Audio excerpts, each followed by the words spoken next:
I'm Scott Alan Miller. It's Thursday night, and welcome to the live stream here from Nicaragua. Now, we're doing this waiting room to help you guys give a time for me to get ready and for you guys to join in and start saying hello and asking questions and all that. So if you're just joining us, we just turned on the live stream and we are getting ready to go. Now, you see how bright it is behind me? It's not really that bright right now. It's actually nearly dark because this is pre-recorded. It's the beauty of the internet. Sometimes we pre-record things even on live shows. So right now we're pre-recorded just to help you guys get in. So if you're just joining us, welcome to the live stream. We are going to be going live in just about 5 minutes. We'll be switching over to me, but future me, not this me, and we'll be doing the live stream. So take this opportunity. 2, go get a snack. 3, make yourself comfy. Get your pets. Take them for a really quick walk out. Go do your Duolingo so you don't miss that. Get all those things ready, and then pop into the say hello. Make sure you got the chat working and everything. And if you have, because we'll get to it, we'll everybody's responses. But if you don't have one, start thinking about questions you might have, or start talking to each other. Good opportunity for everybody to say hi to each other as you're just starting to get the live stream. This last week it worked really well, so I like having this little waiting room. You guys a chance to get in. So today's Thursday. Welcome everybody as you're joining. Oh, I see we got some people hopping on. Great to see you guys. Yeah, that's awesome. All right, cool. You saying hello. While you're here, I'll just give a couple little status things so you know about whatever you want to talk about Nicaragua, visiting, travel, relocating, expat, moving to America, all those kinds of things. There are some changes. Hopefully this is posted by now, but who has? There have been some changes to the parole program for Nicaraguans going to the U.S. If you have questions about that, we can talk about that. To Nicaragua, he got here like 3 hours ago. So he and his dog Poe have just moved down. So that's a new event. I know him from the live stream episode where we Las Penitas and did a show there. So we've had a lot of things. And say hello to each other. Started here in just about 3 more minutes. For those who are not familiar with support, that you can go to buy.com/Scott Alan Miller. Make sure you spell it like my name, like a different Scott Allen. And with that, you can donate by buying me a coffee or a few directly to me. It's basically on, but with a better ratio of return, and helps support all the work that we're doing here. And of course, we have our new membership system we've had for a few weeks. On there, be get on for those $4.99, which is really $5 a month, which is a lot. I understand, really does help support ongoing, helps us have a predictable budget, software, and all. We really have a lot of expense. Just a reminder for you to go hydrate or grab a beer while you have a chance.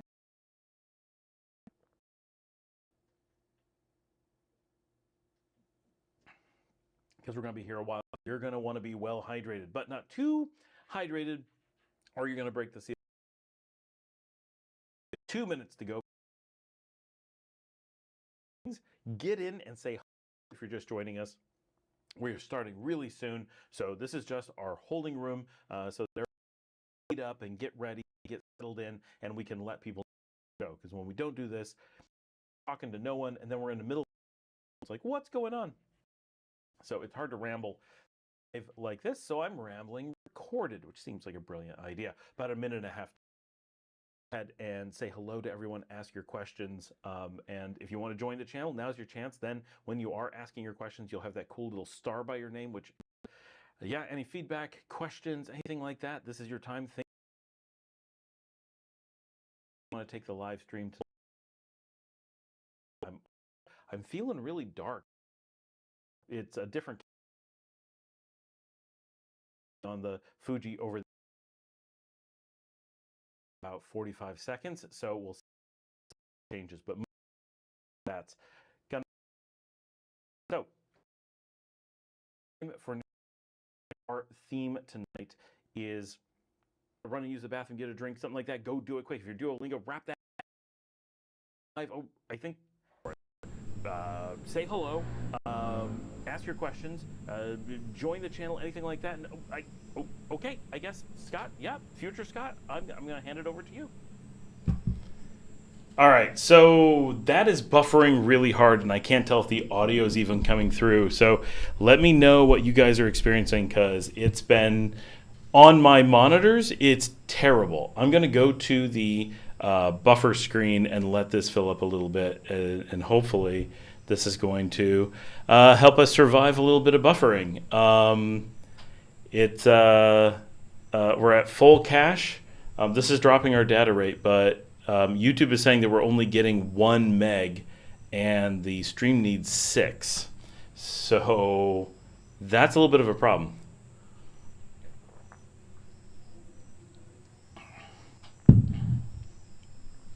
This is the first time that we've had a buffering issue at the start of the show. Never really had that happen before. Nothing's going on here. I have no idea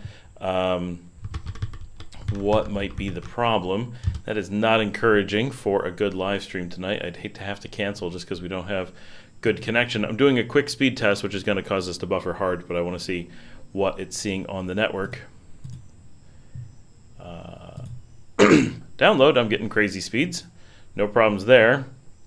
It might, and there are times that it's YouTube having the problem. We don't anticipate that that's a problem, but it could be. All right, here goes the upload speed, so expect me to cut off hard. And no, oh wait, is that upload? Upload looks like we're getting really good speeds, as if nothing's wrong, which tells us that the problem is definitely not on my network. Yeah, I'm getting full bandwidth as if we're not even using it, unfortunately. So it doesn't mean that it's YouTube having the problem, but it does suggest that there is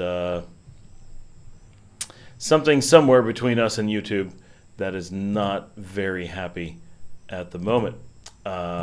So we're gonna run without image for a while, but this might be. This might be something we just need to give it a few. We're going to give it a few minutes.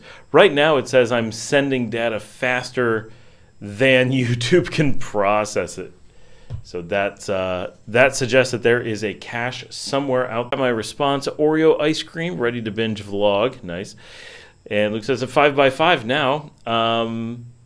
Dale says it was clipping audio bad. Seems better now. Looked okay. All right. So good. Let's so with the lower data rate, seems like we're okay. And my buffer just got to the still screen. So we're gonna try raising the rate back up and see if YouTube can handle it. It's the weather. Is there weather here from in digital format? I mean, there is weather. It's like clear and calm. There's no storms going on or anything, which I know you would expect, but there's nothing. We've got I'm still going through my initial purchase of Tonya Ultra. Oh, server connection interrupted. What? That's weird. I seem to be having possibly a problem on my home network. I don't know. That's very, very abnormal. Those darn solar storms. And Njord 4 has his NA beer. Oh, hear that? It's like a little ASMR going on right there. Oh, yeah. Eliseo here. Hey, Eliseo. Luke says those darn solar storms. Reboot. I'm not using a computer. Now YouTube's complaining that the bitrate is too low at way faster than it can handle, but it'll be back up in a minute, apparently. That's weird. They used to recommend it be higher than that. Anyway, it looks like it's doing okay at the moment.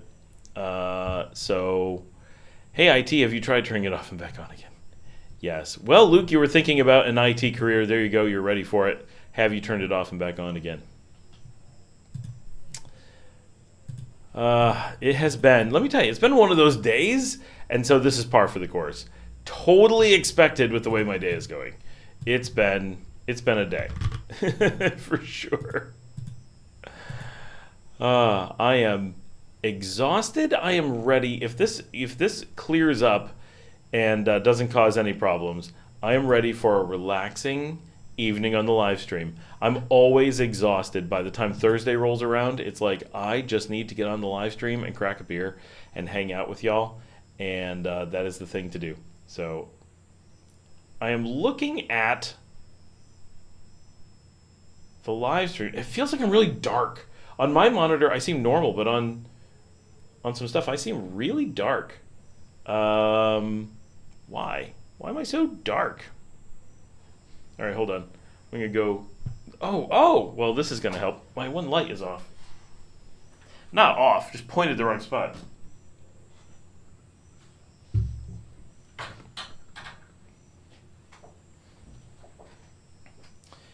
On my monitor, that helps a lot. We'll see. We'll see what it does on the final outcome.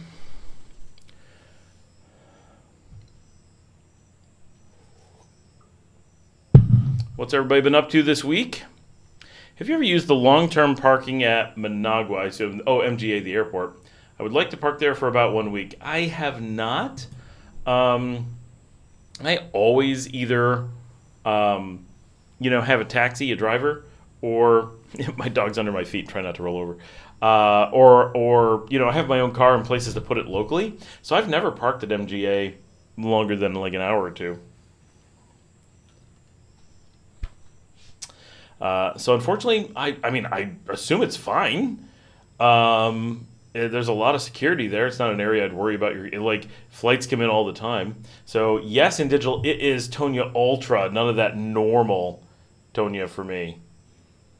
It won't focus on it tonight. There we go. We'll leave this long enough for it to become the screen, the thumbnail. There really is a good thumbnail. Like the whole color scheme just really works. I need to get a screenshot of that. Actually, I am going to get a screenshot of that. Let me rephrase that. And I'm waiting for it to say something awesome about the colors. Nope, it's just... Okay, I got a great image. I'm going to send that to someone who's going to send that to Tonya.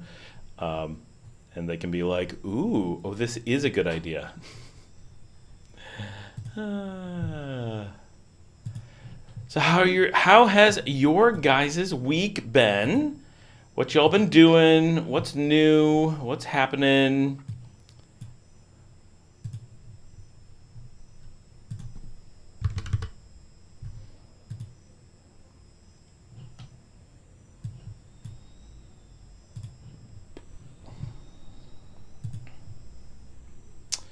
Hello, Scott from New Brunswick, Canada. Haven't been here for a while. Been a busy summer. Hey, Dave, you're not our only person from New Brunswick. We have like a whole New Brunswick crew. Well, at least 2 people. But, oh, man, just a couple sips. This is my first beer of the day, and I'm already like hiccuping. Pre-record was very dark. Initial live was great. Rebuffed image is good. All right, cool. We can test. How was the audio? Was there any audio on the pre-record?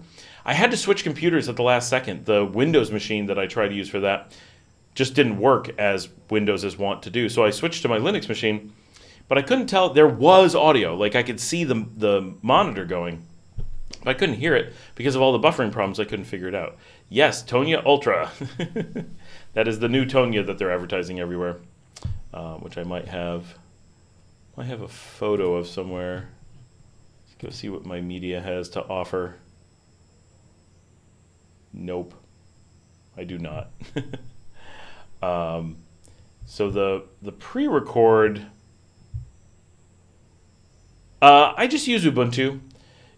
For me, because it's for business primarily, it's really important to have standardization and everything, and be able to have like apps work from everywhere and everyone be able to coordinate and just have it be standard. So we use standard Ubuntu. So this is the live stream. Let's see what it looks like, or the pre-record now. Now we're doing this waiting room. Real me? You guys give a Pre-record. for me to get ready and Real me? to join in and start saying hello. No, I don't use KDE. My SVP does. He uses Kubuntu, KDE on Ubuntu. I used to use KDE, but I haven't really been a KDE guy since about 2002.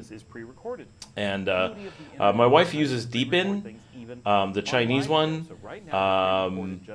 but I just use stock Ubuntu. KDE is too Windows-like, and I don't like anything about Windows. So but future me, not this me. Luke is at 111 days before he's in Nicaragua. And Jimmy, who was on the show not that long ago, arrived a few hours ago and is actually here somewhere. Yes, it's GNOME. It's the current GNOME on Ubuntu, and which works really well. You know, it's pop into the chat, see if I say can. hello. Make sure you got the chat working and everything.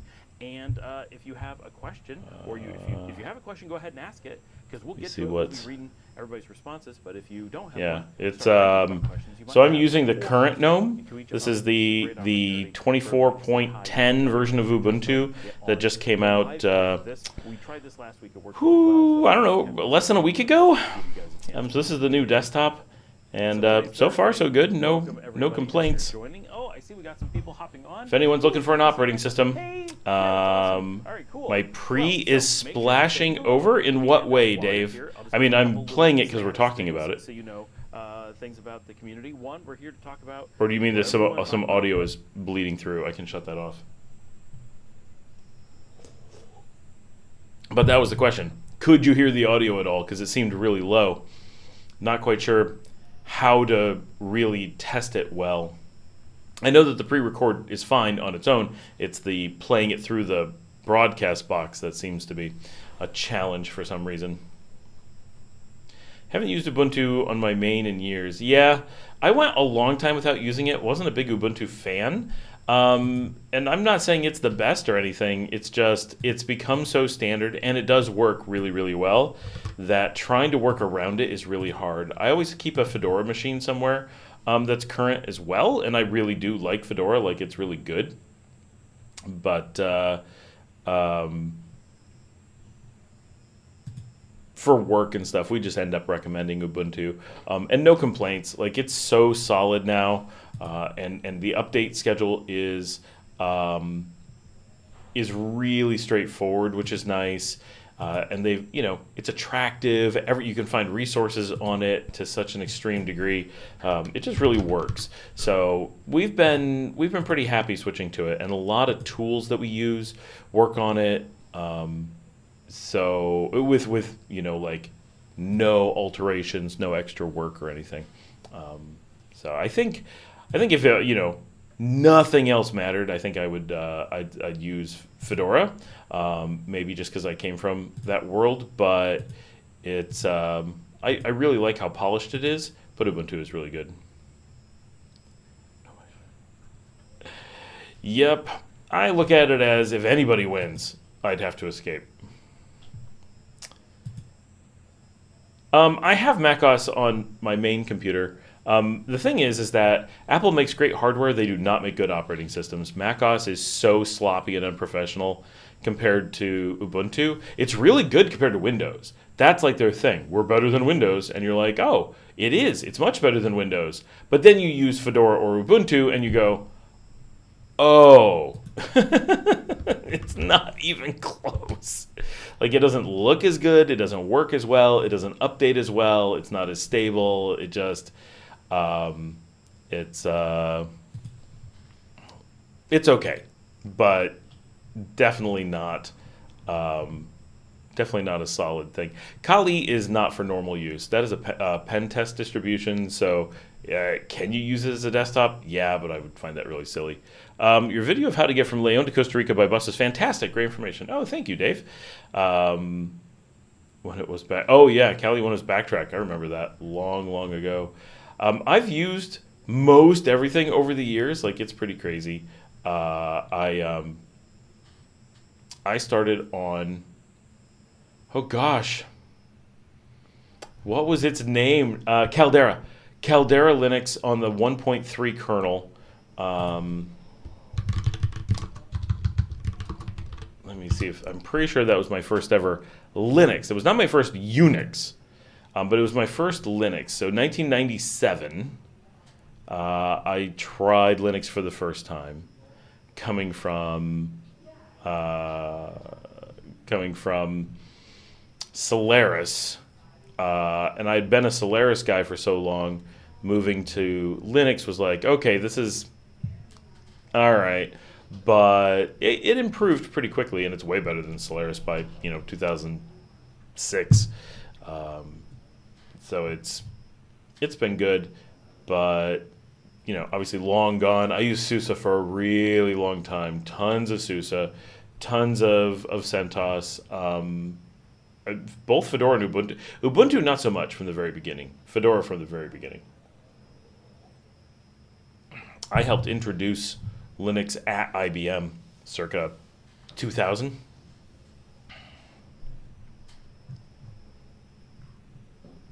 So I've been on it a long time. Just a little while. And let me see if I can find this.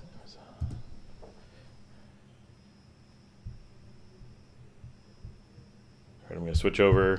Can you guys see my screen? Okay. We're just going to pop my name into Amazon. Hopefully this works. Yep, there we go. Linux Administration Best Practices. Right there. You can buy my book from Amazon. Mint is okay. The thing I don't like about Mint is that it is... I mean, I really like the Cinnamon desktop, right? Cinnamon looks great. Or last time I used it, it's been a little bit, but love the Cinnamon desktop. At this point, though, Cinnamon is like, what if Windows kept being Windows, but got better? That would be Mint, or Cinnamon, which is what Mint is going for. The power and stability of Ubuntu with the kind of look and feel of Windows, except done really well, because Windows isn't done so well. And so it's great for that. And so if you're coming from a Windows world, and you have Windows users who are like, I can't get away from Windows, you can give them Mint and be like, oh, Windows finally released a real update that actually looks good and is solid. And people who claim to have Windows will often fall for it and use Mint and be like, this is amazing. I can't believe Windows. I told you Windows would be awesome. And then you can be like, it's not Windows. Haha. Right. That's kind of where Mint falls to me. And I love the dark gray with mint green vibe of the Mint desktop on Cinnamon. But I've learned that the Windows desktop is crap. And I don't want one. I don't want things that work that way. And so I've kind of come around to the GNOME desktop system as being, I actually like it because it's not trying to emulate something just because people are familiar with it. It is different, and for the most part, I find that it works really well. And there's no way that I'll ever consider macOS a contender for solid desktop when their menu bar is disconnected from the window, so you're doing something over here and the tools are way off somewhere disconnected. That's a fundamental failing of GUI design. Like, who thought this was okay and who has kept it iteration that gets so inefficient and so confusing and so non-practical? It's a real problem. Hold on. We're on the live. This is live. Yeah. Oh, are you coming in? Are you joining the live? Yeah. Oh. Jimmy's going to come in and join the live. Oh, Mia.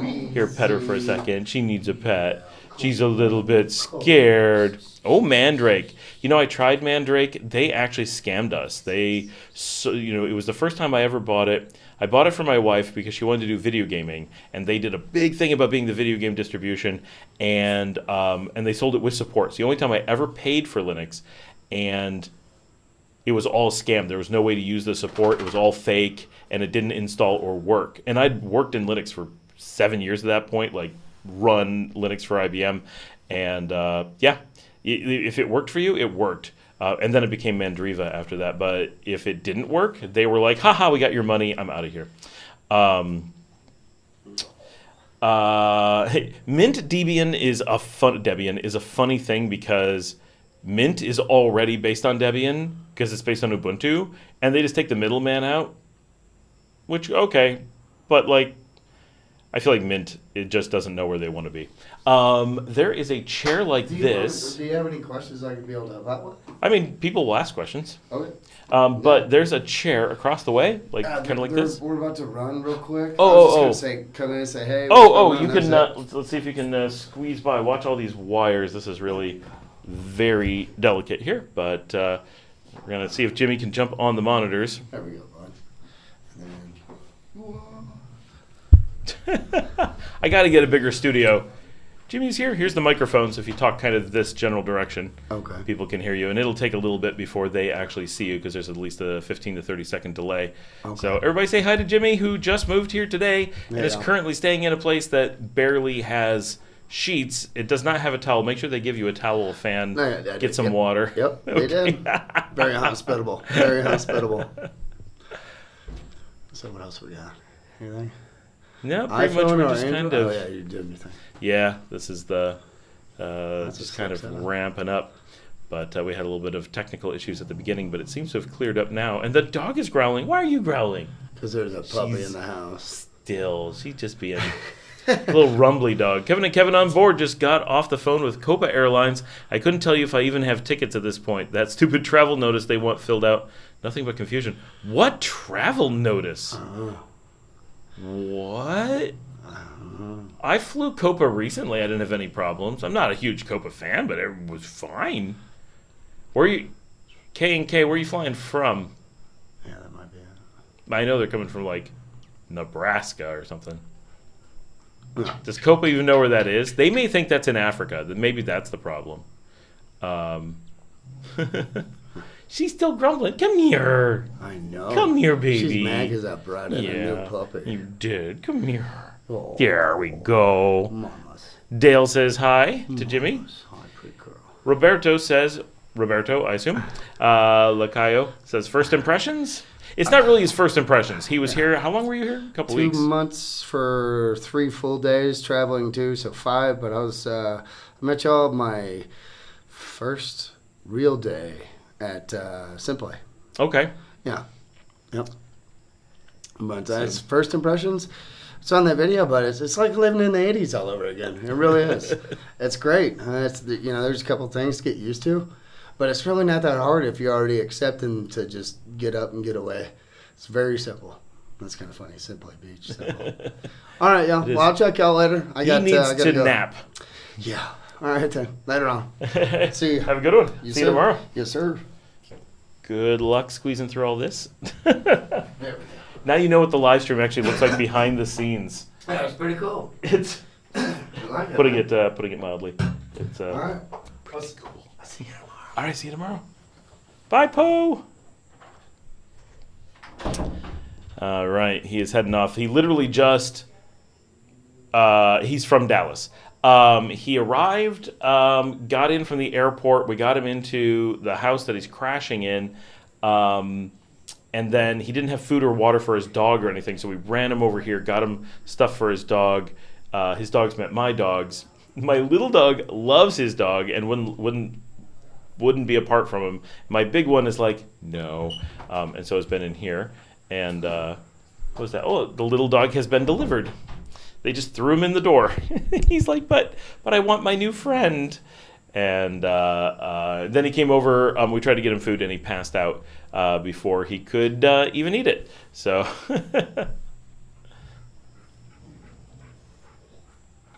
I use an iPhone. As a person who lives outside the United States, using Android to me is very risky. I've tried traveling with Android before, and I didn't have the protections that I need. You can do it, and there's, living here, I can get better Android phones and better Android vendors than I can get in the United States easily. So, using Android here is way better, and nearly everyone does.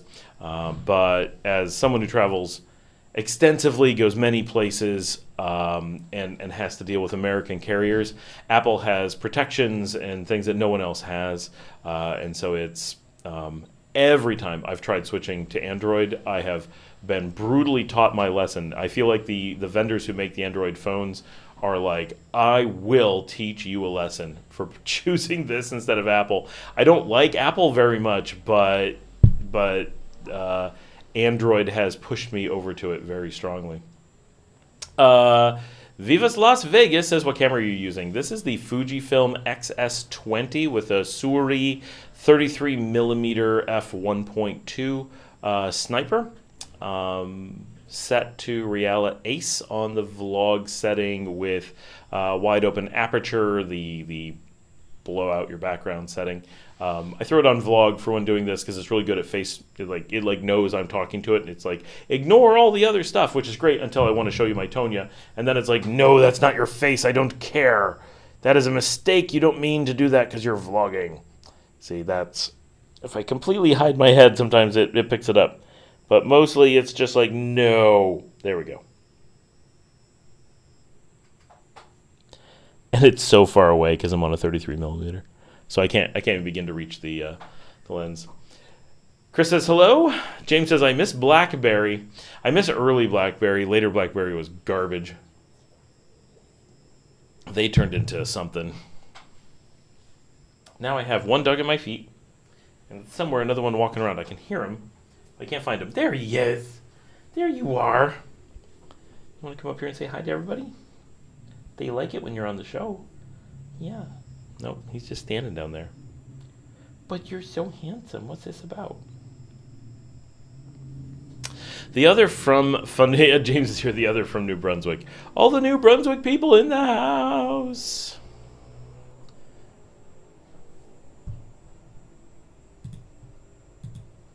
Yeah, I tried. I go back and forth between iPhones and Androids, but at this point, we kept giving Android a try, and every time we did, the phones wouldn't last.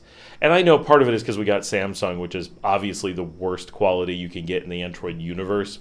But I tried others like OnePlus, and they were way better. I know now to make sure to get the Chinese ones that are hard to get in the US, and Xiaomi is really nice. But there's just always some little thing. But the biggest problem we have is that we buy phones and kind of move them down through the family, and so we need them to last multiple generations and keep updates and just keep working. And the iPhones have done an amazing job at that. And all of the Androids that we bought couldn't make it to the next person. They were dead by the time we gave them to our kids. And so our kids didn't have phones. We had to buy twice as many phones. Went on Android, and so iPhone is so much cheaper for us because we actually run them into the ground. They just last so much longer. But because we're all on them, it allows us to share apps. So it also saves us a lot of money on those things. And so there's advantages to going all into any given system. If we were going to go Android and went all Android, of course there'd be advantages. We went 100% Xiaomi, but I can't do Xiaomi desktops and a bunch of stuff. Now the iPhone integrates with my desktop and does so many things. And my daughter walks in here, and my kids are on iPads. That's what they use for everything. They rarely use computers. I mean, they do, but they don't use them that much. And my daughter, so you guys see the geese robbing the bank image at the beginning of the video. My daughter does that. She walks in here with her iPad and goes, here you go, sample it, need any changes, and then just whoop, and it goes to my desktop, and I put it on the show. And if we were on something else, yes, we could still do that, but it'd be so many more steps, and it wouldn't be all just smooth and integrated. So as a family, it's been really good. Janet says, I'm here, but I have to go to the store, and I have classes too. I'll be in and out, but it's going to be running like I'm here. Oh, thank you, Janet. Luke says, you're going to like the new iPad Pro. Yeah, if I ever make it to the U.S. to pick it up, I will love my new iPad Pro.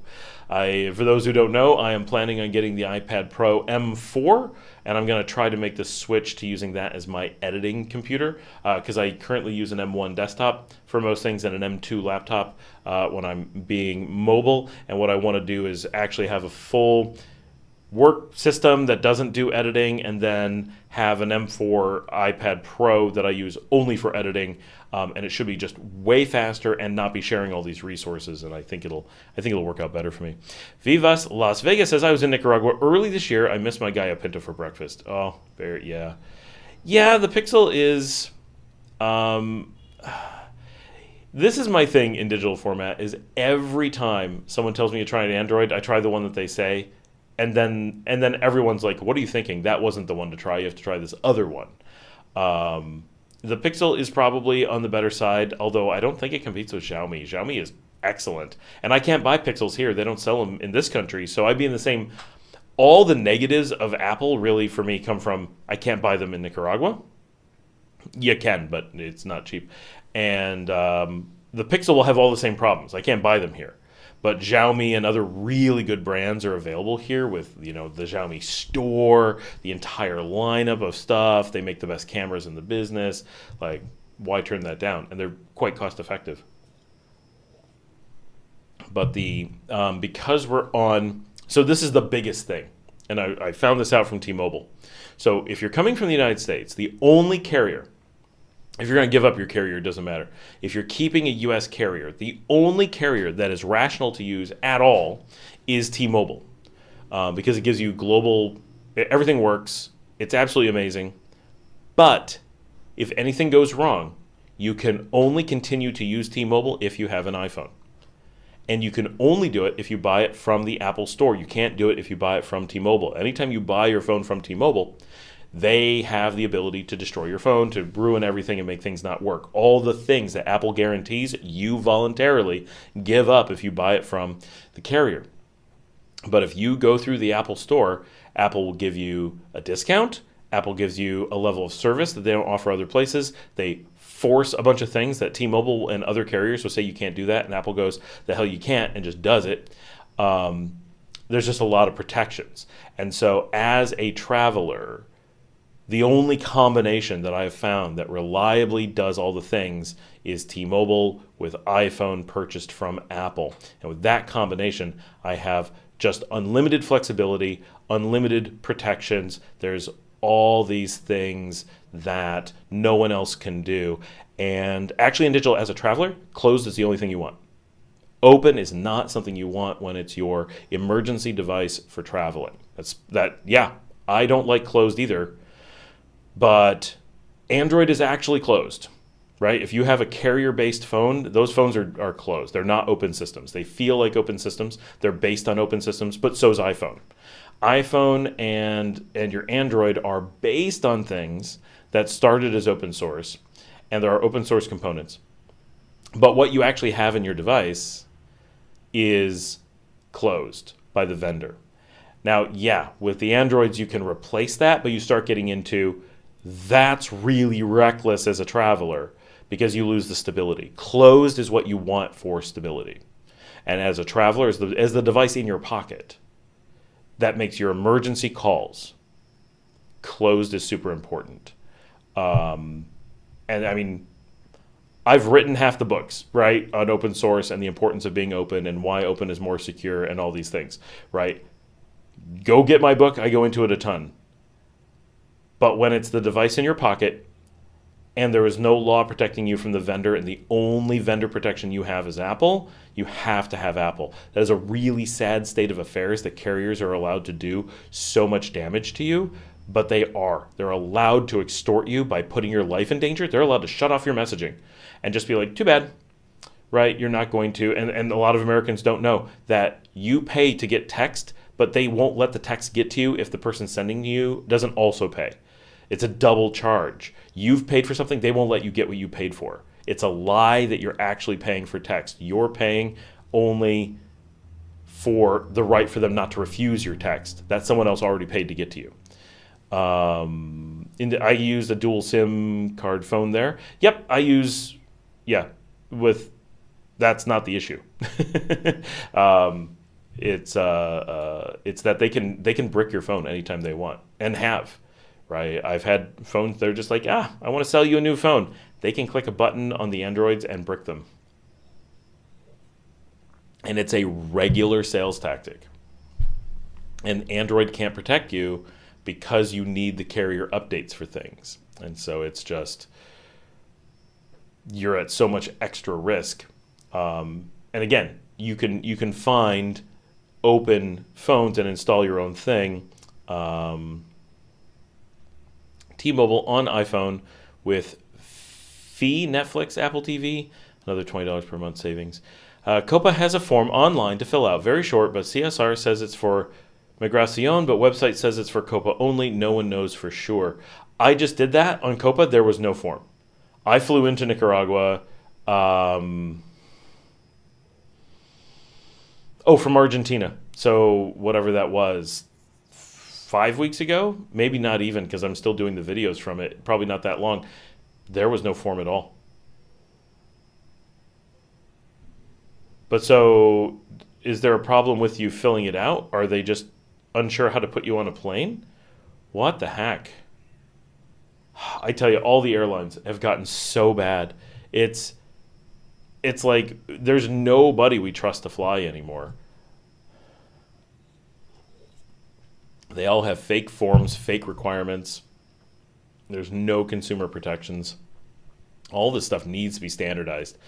It's like the phones, right? Like, it sounds great. Everyone has their own open ecosystem, but then you find out as a consumer, oh my gosh, every time I turn around, somebody can do something that, just whatever they want.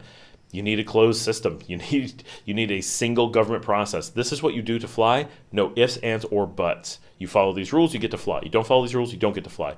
Period. This whole thing of international business discretion on something people need for everyday life, it doesn't work. It's just open extortion. Anytime an airlines wants to, have empty seats, they just make up a new rule, and there's nothing you can do. And they can make it up and say, oh, you're supposed to do it a month ago. It didn't exist a month ago. Not our problem. We just enforce the rules. We don't have to worry about who makes them up. The Evil Bell, largest telecom. Oh, man. The slightest amount of beer, and it never stops. It makes it hard to talk. In Canada, just got downgraded to one step above junk by Moody's. Oh, yeah. You had several phones. You had several phones with you? I don't know where you're going with that.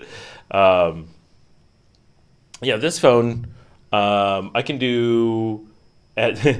I was told by Apple I can do more than 32 SIM cards.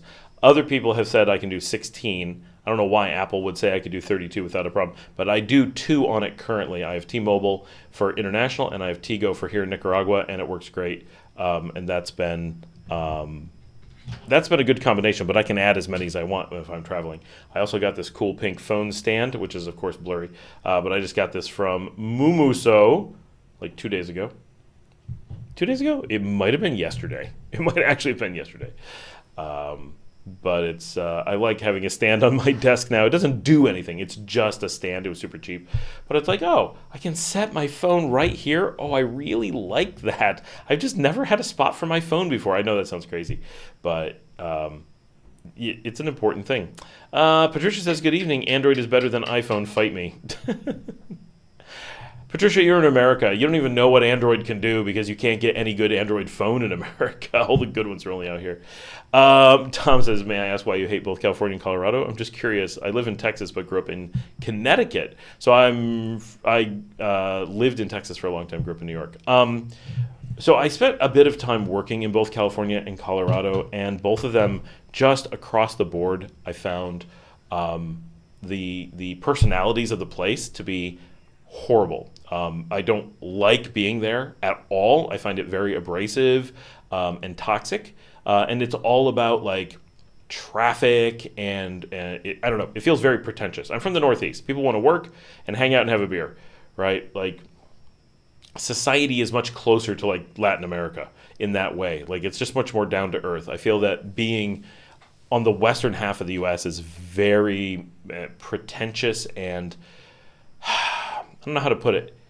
It does not have a culture that I like at all, and having worked in California and worked in Colorado, all the environments I worked in. Now, of course, these are anecdotal. It's not like I worked in 1,000 environments, but I've never worked in a company on the western half of the country that wasn't a unbelievably toxic and often criminal organization, that they were just stealing and, you know, treating employees like crap, but did all these things to look and sound good, right? Tons of the touchy-feely stuff like, oh, we're so in touch with our employees and we want this to be a great workplace, and they're always super toxic. And on the East Coast, I'm used to companies that are like, we don't give a crap, just you're here to work. And then they respect you and treat you really well because they don't need all this special stuff to treat you well. They don't have to pretend. They don't have to have, you know, all these like company retreats and pretend you're not there for work and all these other things. It's just I find it just universally toxic. And I have lots of friends who move out there and like, oh, you should come out here. And I can make it like 2 days. And I'm like, I know. Like, you know, I can handle a lot of the U.S. I loved living in Texas, especially the Dallas area was really fantastic. I love Central New York, Ithaca, one of my favorite places. Buffalo was great. Albany is nice. I love Pittsburgh, Cleveland, honestly, not that bad. I lived in Flint, Michigan. I wouldn't go back there. You know, I've worked in so many places, and of the places I've worked, California, Arizona, and Colorado definitely rank as the last places on earth I ever want to have to go to again. Yeah, the East Coast is like professional corporate environment, and West Coast is like venture capital pretending environment. And that's part of it, right? Like corporations on the East Coast primarily make their money from private equity and regular investments and production. And on the West Coast, that is still the norm. But there is a really large percentage of companies that make their money not by making products, but by making companies and selling the companies and not selling products. And it makes for naturally a super toxic environment where everybody's pretending what they're doing rather than actually making something. So going to a company, any of the companies, you know, I work for in the West Coast, it's like, ooh, we could make a good product. They're like, whoa, we don't talk about making products here. We don't make our investors money. That's not something we do. This stops now, right? And it's like we make the impression of a business. That's the only product we make. We never speak of anything else. And you're just like, wow. But that's how they work. And there's real money in it. So yeah, that's what they do. But that means if you're like working hard or making a good product or, you know, building a company, no, those are not things that are appreciated, and it was felt. Now, I also worked with a lot of like vet clinics out there. I've worked with a lot of small companies, always toxic, always dishonest, which you get on the East Coast too, but the rate of that stuff on the West Coast just, I don't know. It's probably just my personal experience, but I've never been to a place in California that I would want to return to. San Diego was better than other places. Absolutely detest Vegas. Phoenix, I hope the desert takes it. Like, it's just, I don't know. But, you know, it's not like I don't like a lot of American things. There's tons of America that I really like. I like Chicago, which is not a popular opinion, right? But I really like Dallas. I think that was, of large cities, it's my favorite. Of medium-sized cities, Pittsburgh's my favorite. Of small cities, Ithaca's my favorite. Those are places that I really miss. Thompson Mass, grew up in. Is Spirit on its way to bankruptcy? We don't know, but it seems likely. I know you like using them, was thinking of using them to travel to Nicaragua. So they're great, but they're not flying to Nicaragua currently. They're supposed to come back in December, but with the stuff going on, that seems unlikely. Tim says, I just bought a ticket on Spirit last night. I think it's the first flight coming back to Managua in December. Oh, awesome. So we definitely need to keep track of Tim and find out if he makes it. I need to go to the U.S. in December, so it'd be really nice if Spirit was back because, you know, I've got points to use and would like to fly. California does have excellent weather.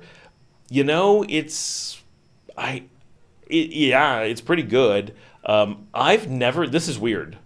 And obviously this is anecdotal. I've never been in California that it didn't feel like Nicaragua. Which is not to say it's the end of the world. It's just warmer than people think. People are always like, California is so pleasant. And I'm like, you know, I mean, I say the same thing about Nicaragua. The thing that's important is that it's the same all year round, and California is too, so that's really nice.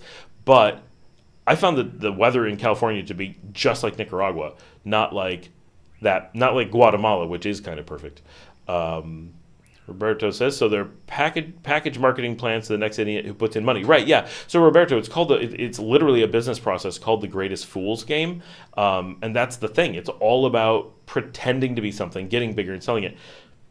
And it's very frustrating. And most of the world doesn't have that as a normal business process. Of course it exists. But other places it's considered a scam. And in the US it's considered just this huge thing of West Coast business, and it's super frustrating because you're like, okay, it doesn't matter if we make something good, it matters if we make something that looks good, and we just have to get out before everyone realizes what we've done, which is weird because how does everyone not realize, right? Like they all know.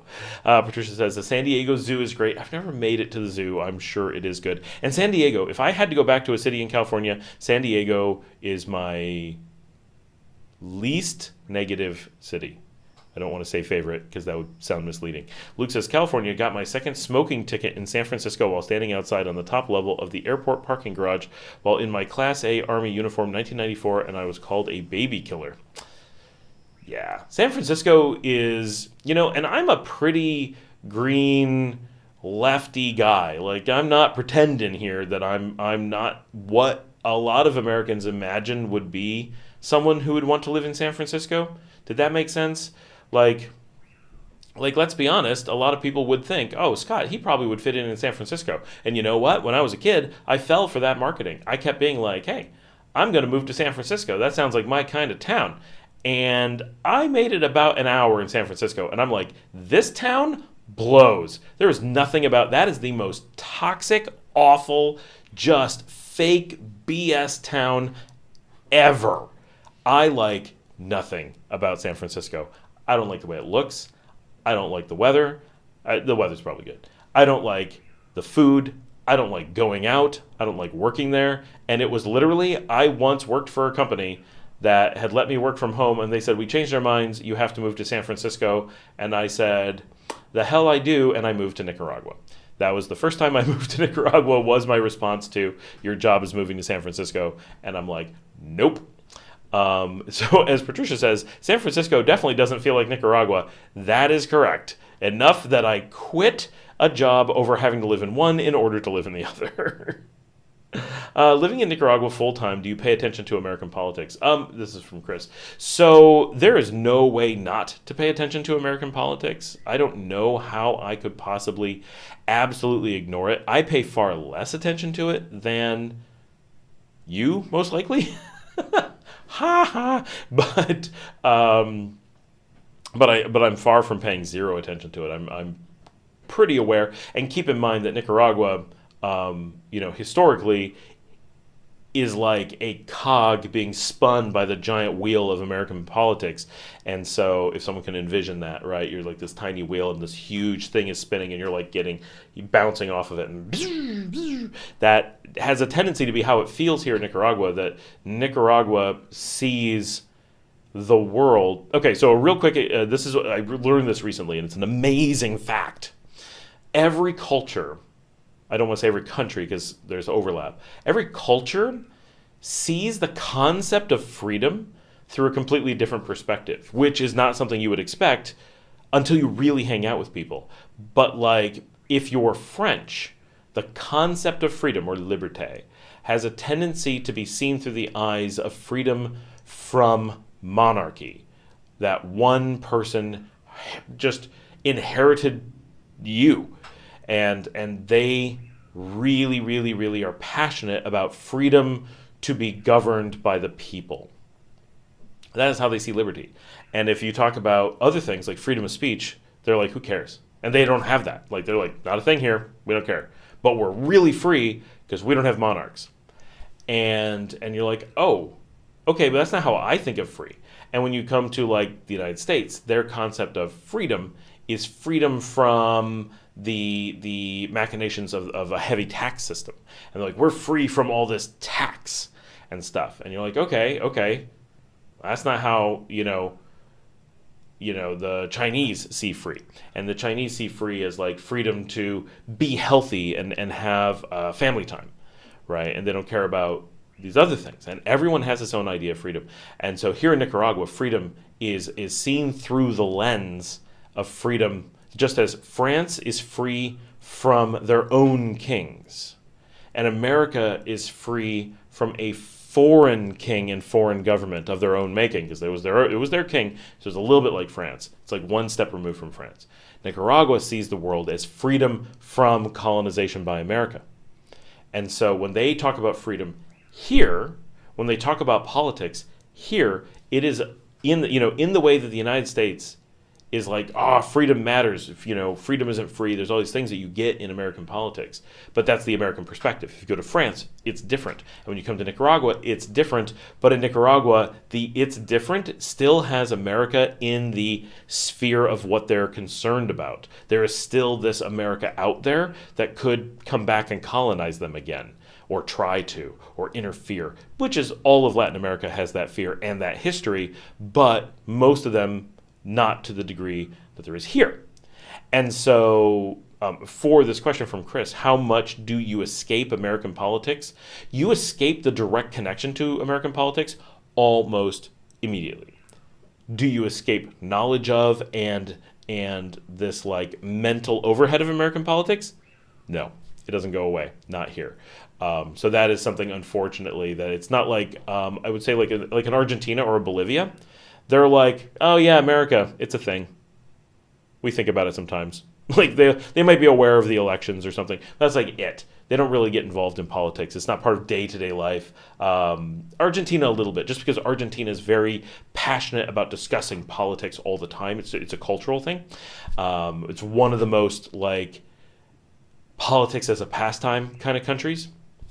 France is a little bit that way too. Whereas like, I don't know, German or Irish culture is much more like, some people govern, let them do their thing, get on with life, let's make some money, right? Like it just some cultures are much more political than others. The U.S., honestly, I think falls kind of in the middle from my perspective, that it's not a hyper political country. It feels that way right at the moment. It's a heavy political moment, but as just like Americanism in general is a moderately political country, from my experience. Luke says, was smoking Camel Lights. 5 years later, I watched a cop pass a blunt to kids in that town. Yeah, it's. I feel like San Francisco is a super authoritative, toxic place. Patricia says, I wouldn't want to live in San Francisco, but that cool, breezy weather is nice. I never got the cool breezes there. Maybe I was just always there at the wrong time. Don says, hey, Scott, this is Don Johnson. I'm getting closer to moving to Nicaragua. Awesome. Waiting for you to actually get on that plane. Patricia says, crime is out of control in San Francisco. Yeah, that's definitely true. Walter says, you hit the nail on the proverbial head with your comments on San Francisco. Thank you. I like to be concise and disparaging of San Francisco. That's my... Kevin says, I assume if there is a paper form on the plane, I will still be okay. Who knows? Kevin, as long as they let you on the plane, you're fine. Like, that's... The issue with all those things is getting on the plane. There's no paper needed for Nicaragua. Like, nothing. There is no such thing. 49ers do have a good team. Cool Car Mods is here. Hola, ¿cómo estás, mi amigo? Bien, ¿y vos? Can't wait to come enjoy reggaeton nightlife there. There's a lot of reggaeton.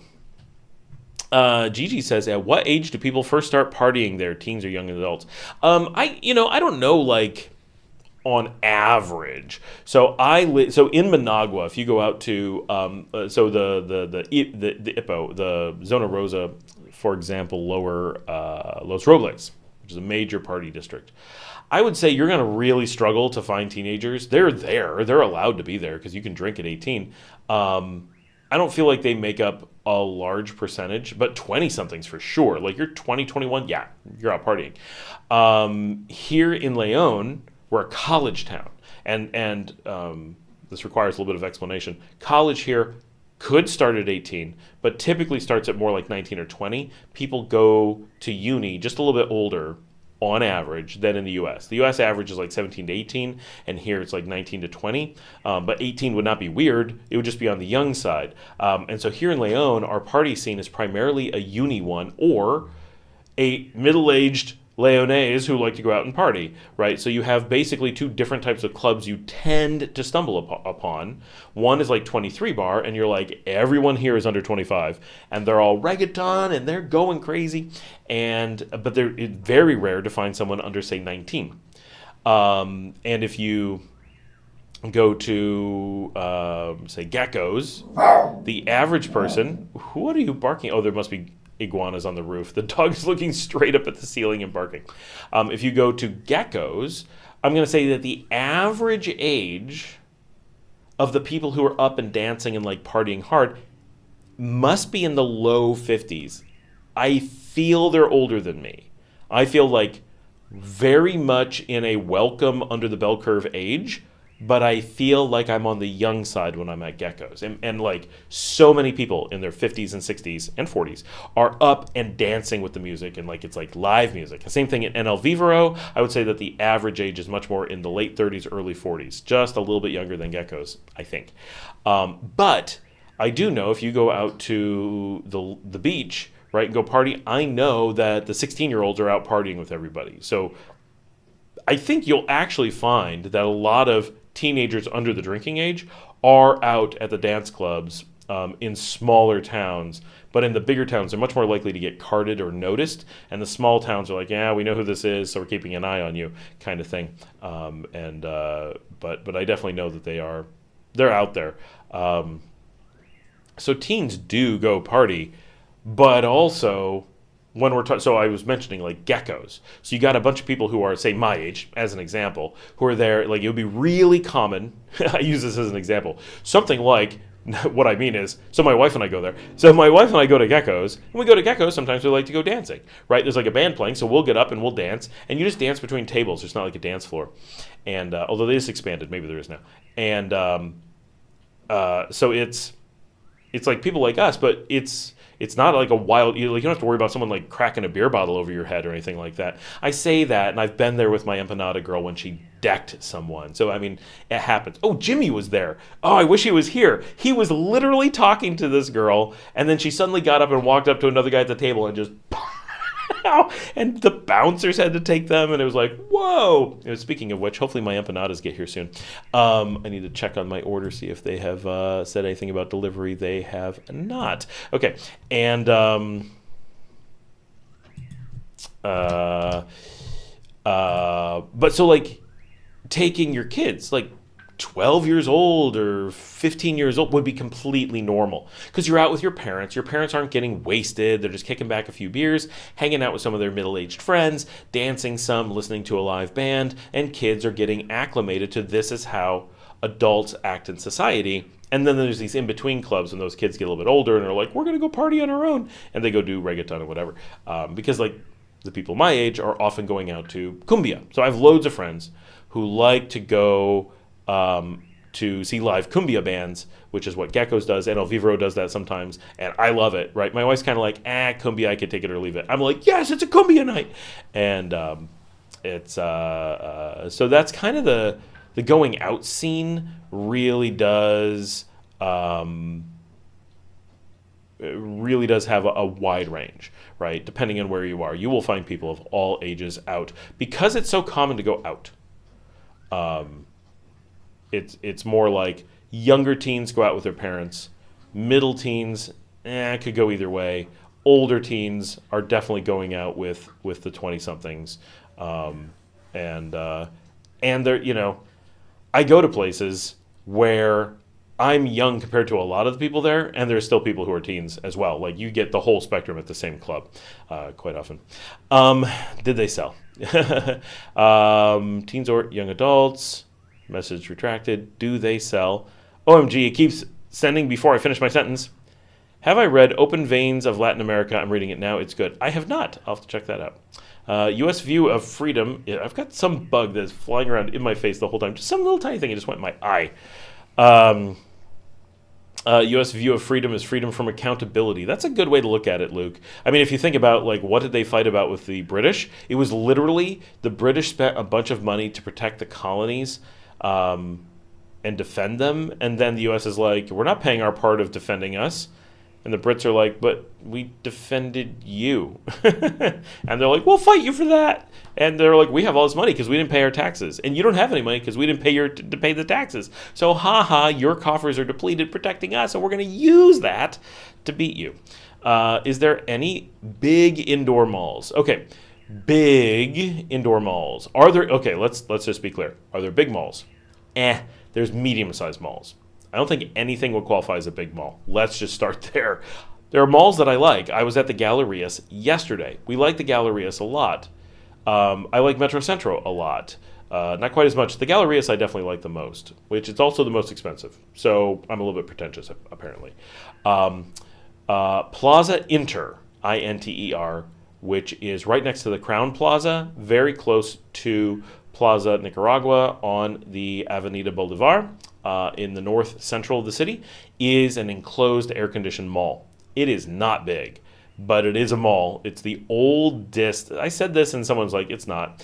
It's an older mall in the city, but it's air-conditioned and enclosed and like 3 or 4 stories. Like, it's interesting, worth checking out. But the malls that I like are open. So they're not air-conditioned. They're just open air, but they're really nice. But none of them are big. Here in León, that's Managua, if that wasn't clear. Here in León, the only mall we have is Paseo Real. It is open. I feel like Esteli might have a mall that's closed, but not big. It couldn't be big. If we don't have a big one, they're not going to have a big one. I don't know that Matagalpa has a mall. It must. I don't know where it is. That's an interesting question. With AC like in the U.S. Right. So Plaza Inter, you walk into and you're immediately like, wait, what's going on? This is cold, right? So they have AC like the U.S. Completely blows your mind. After you've lived here for a while, you'll be like, something's happening. Why is it air conditioned? But yeah, no, in general, your malls are not going to be air conditioned, but a lot of the stores in the malls are going to be air conditioned. So I had to go into a vet to get my wife some lip balm or something. I don't know. And she sent me a picture. I showed it to them. You walk in there instantly, super cold, lots of air conditioning, people everywhere, crazy fancy. You would never know you're not in Toronto, right? Gigi says, do the bowling places, etc. in Managua have AC? So there's only one bowling alley in Managua. That is the one at, it's Plaza Natura, Escape at Plaza Natura, totally air conditioned, crazy fancy, very, very nice. I mean, you could get dressed up and go there and you wouldn't feel out of place. No problem at all. Laser tag, air conditioned. Some arcades, air conditioned. And air conditioning is coming. That's the thing. Like, when I was here 10 years ago, the cost of electricity was much higher and the air conditioning was rare to the point of absurdity. When I was here in 2019, air conditioning was unbelievably unlikely. Now, 2 weeks ago, I was in Sutiava, in the barrio, in a really old part of the town where the roads are basically impassable from how old the cobblestones are. And I walked into an old local restaurant where you expect like the old guys sitting around talking about the old days kind of stuff. And we just walked into a beautiful air-conditioned glass enclosed room.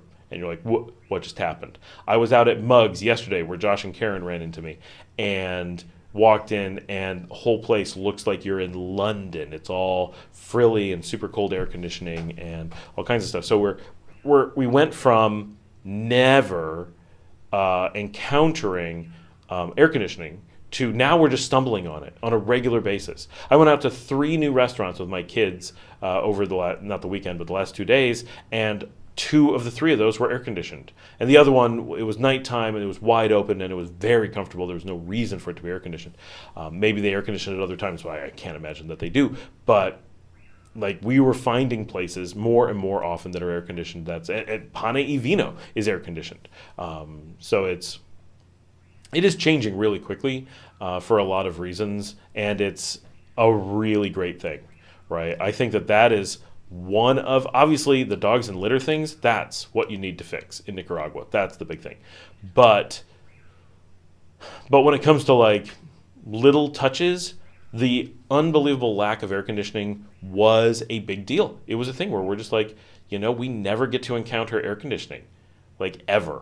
Like, I can go a lot without it, but every so often I'd like some air conditioning, and now suddenly it's becoming a very normal thing, which is great, except it's going to make everything more expensive, and it's going to make Nicaragua that much less livable because of the same problem the U.S. has going from the heat outside to the air conditioning inside. So at times it's like, oh, I'm so looking forward to air conditioning, but once you're done in that air conditioning, you're going to be like, oh.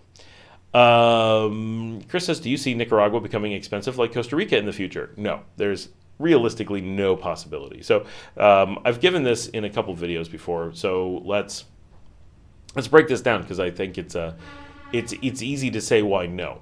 So first of all, let's take the entire region of countries that we could roughly compare to Costa Rica. So Panama, Costa Rica, Nicaragua, Honduras, El Salvador, Guatemala, Belize, Mexico, right? Let's just take all the non-US Canada countries in North America and use them as a comparison list, right? Of that list, who is the most expensive and who is the cheapest? Today, 20 years ago, 100 years ago. Basically, without fail, what you're going to find is Costa Rica is the most expensive. It's in its name. Rich is in its name. It's an expensive place. And Nicaragua has almost always been at the bottom of the list. 200 years ago, that changed. 200 years ago, Nicaragua was the most expensive. So these things can change. It happens. But in the time since then, Costa Rica and Panama have become very closely tied to the United States, and Nicaragua has become its pariah, right? Nicaragua decided to go full on head-to-head against the United States, pulling no punches, not going to, take it lying down whatsoever. Because of this, Panama and Costa Rica especially went to the top of the tourism for the region charts. And this is never going to change. That the United States defines where people go for vacation. They have the majority of the population in North America. Most North Americans are Americans, including all of Central America. Like, it's so big compared to everything else. So where Americans are going to go and spend their money is going to be expensive. That's just how it is. So the pockets of Mexico where Americans go are expensive. Costa Rica, where Americans go, is expensive. Panama, where lots of Americans go, pretty expensive, right? Pockets of Belize, where people go, you can't afford anything, right? So those places are crazy expensive.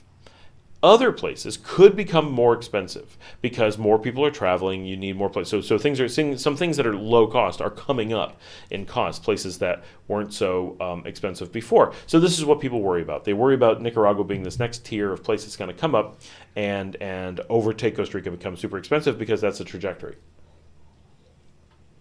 Now, that's not really how it works. So the things that make Costa Rica expensive aren't going to change by Nicaragua becoming more expensive. That won't happen. Costa Rica will remain a certain amount more expensive than Nicaragua, always. With all the other countries in between, right? People have this fear, won't Nicaragua become super expensive? Well, I mean, in theory, there's a theoretical place where that could happen. But in most theories, it requires that Honduras, El Salvador, Guatemala, Belize, Panama, all become even more expensive than Nicaragua, for Nicaragua to come up to the level of expensive that people see. So while people see Nicaragua expanding and doing well, which is true, what they don't see is all the countries around it that have to get developed first for Nicaragua to get any real. So when you guys say, wow, we see all these people moving to Nicaragua, you're absolutely correct. There are a lot of people moving to Nicaragua, but not as many as are moving to El Salvador, and not as many as are moving to Guatemala, and not as many as are moving to Belize, and none of those comes close to how many are moving to Panama, which in turn is not even scratching the surface of how many are moving to Costa Rica. So when you look at it that way, you say, oh, it's a chart where everyone's geared at a different rate, and Nicaragua's got the lowest gearing. And so, yes, we want to up that gearing a little bit. We want to raise that tourism a little bit. That would be good for the country. Our tourism is just lower than we would like. So we'd like to bring that up. Whereas Costa Rica, it's like maybe they've reached saturation. They need to think about putting the brakes on. I'm sure they are. I'm sure they're talking about it. So nothing we do as Nicaraguans is ever going to make us even hit the trajectory of Costa Rica, let alone catch up with Costa Rica, who's still on that trajectory. That's just not, it's not plausible. And there's so many countries in between who are bigger countries, who don't have the U.S. squashing their tourism as much as it can, who don't have Canada squashing their tourism, not as much as it could, but quite a bit, don't have historic problems, don't have a lack of infrastructure around tourism, don't have a trajectory going a different direction. And so for Nicaragua to even get into the same game as some of those countries like Belize and Costa Rica and Panama that are just so expensive from these factors is implausible. For it to get into that trajectory and catch them is outlandish, right? Like, and I know why it seems like you have to worry about it. Well, if Costa Rica was in this position 40 years ago, can't Nicaragua be in Costa Rica's position in 40 years? No, actually, it can't. I mean, it could, but it would have to do something unprecedented. Costa Rica has one of the most meteoric rises in tourism anywhere. That's why we use it as an example. It's not because there's like some miracle, ooh, what did they do? They just someone had to be the one that did really well. It was Costa Rica really well, if that's even, because we don't want to do that here, right? We fear it internally, not just you guys being like, I don't know if I want to move there if it's going to do that. We don't want to live here and have it happen. Because if we did, we could just move to Costa Rica now and have it happen instantly to us. I don't want to be there, right? I mean, I like Costa Rica. I don't want to live there. So when you're considering how Nicaragua would get there, think about it in relative sense to all the other countries who are getting more tourists, putting more effort into it, and don't have the challenges that Nicaragua does. They don't have the U.S. absolutely doing everything possible to make sure that's not going to happen. And then it's easy to be like, okay, yes, right now Nicaragua's at a super low. It's adjusting up. That's perfect. Can it adjust up to these levels? No, not even close. If Nicaragua did everything just the way that Costa Rica did, went all out on tourism, broke every record in the world for it in 40 years, we would not, Costa Rica would still have been going up. So we would not even be close to catching where Costa Rica was 40 years from now. But realistically, we can't get to where Costa Rica is now because the era of getting there was done by Costa Rica. Costa Rica did it when there was nobody in that position. They built that idea of that tourism market like that. It doesn't exist in a pristine environment for the next player. And Nicaragua's not the next player, let's be clear. We're maybe a dozen players down on the list in the region. And so for us to try to catch up to Costa Rica, it means we have to do it without having, right? So what am I trying to say? Costa Rica has, so let's say there's 100,000 Americans who are like, I heard about Latin America. I'm going to move the first time I hear about it.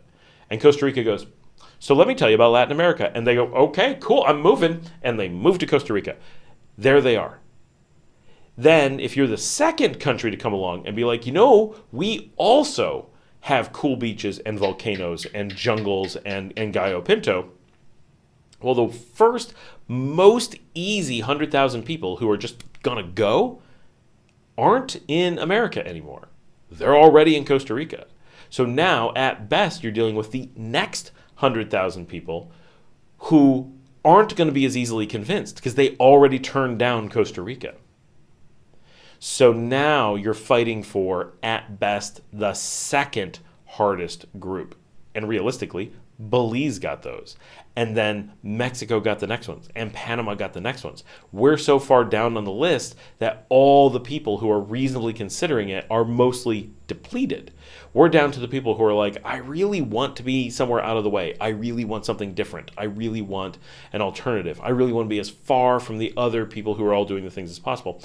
And so Nicaragua is kind of picking up the stragglers in that way. And this is all of us, right? All of us who are seriously considering Nicaragua are in this outlier category, which is a nice place to be. But we're not attracted to Costa Rica, very likely. Very few people considering Nicaragua were considering Costa Rica because it's different. But there's so many people in Costa Rica who are not and never were considering Nicaragua. They just want to be where the crowd is. And so that crowd will always be somewhere else because no matter how much it grows here, it'll always be there first. Roberto says, have you tried the new Chinese stores? How's the quality of the products? I have. So there's so first of all, there's old Chinese stores that people don't talk about, and that's the Mimi So's and the Mumu So's and the Jimis, and there's a bunch of these actually Chinese stores that are really nice brands. They have their own brand. They have all kinds of stuff, and we've been shopping at them for years. They were here before we moved down, and they're fantastic. The quality is mediocre. Right, you're not going there for amazing stuff. I had a keyboard and mouse. Oh, this is my mouse from Miniso. Can we get it on? And it's terrible, absolutely terrible. But we get cables from there and stuffed toys and glasses and things. We buy a lot of stuff from those, and they're mostly pretty good. I think the stuff from Mumu So is a little bit better. And I just got a new speaker over there from them. So those are good. And then now there's these new ones popping up. So the China Mall I talked about, we went to last week, and it was really nice. I was very impressed. I don't think the quality's fantastic, but I don't think it's bad either. Loads of knockoff products and stuff like that, but it's, decent. Now, there's a lot of other ones that are just selling whatever overruns came from wherever. I think the quality's pretty crap, but it's also like 5 cents for a thing, and you're like, okay, whatever. So it's all about setting expectation. So maybe people don't know. A China store in Europe means a dollar store, right? It means a place that sells cheap stuff, presumably from China. It doesn't actually mean it comes from China. It's just a type of store. And in the U.S., we used to say 5 and dime, and now we say dollar store. Now we say, 5 below. It's, inflation. But in much of the world, they say Chinese store. And it's just because China makes, if you go to a dollar store, all that stuff's made in China, so you can see the connection. Now, in Nicaragua, we have these new Chinese stores that are dollar stores, but they're also mostly owned out of China, and they're mostly popping up because China now has a trade route to Nicaragua directly, and the cost of everything coming from China has gone way down.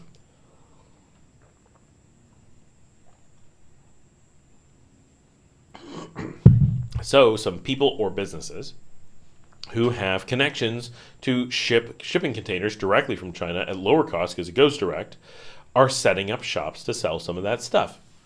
So we have a lot of these new Chinese stores, and they're not hiding that they're Chinese. They're not just using Chinese in the dollar store way.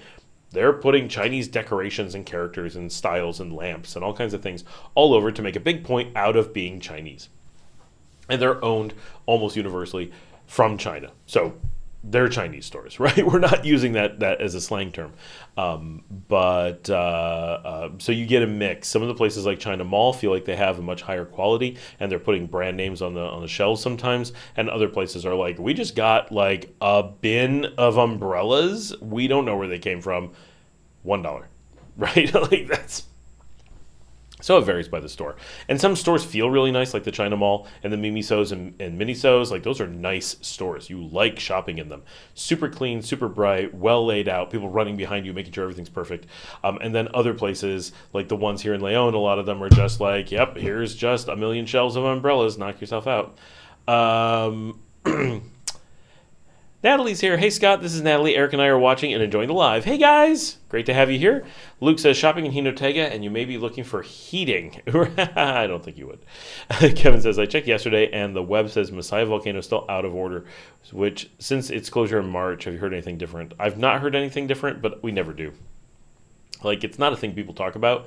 I hear about it on the channel, but I don't hear about it in Nicaragua. Nicaraguans aren't like, ooh, you know what we should do this weekend? Go to the volcano. Which is funny, because it would be cool, but no one ever does. Yisakor is here. Hey, Scott, good to see you. Could you compare Nicaragua and Argentina, please? Well, I mean, yeah. Let's see. We need a beer for that.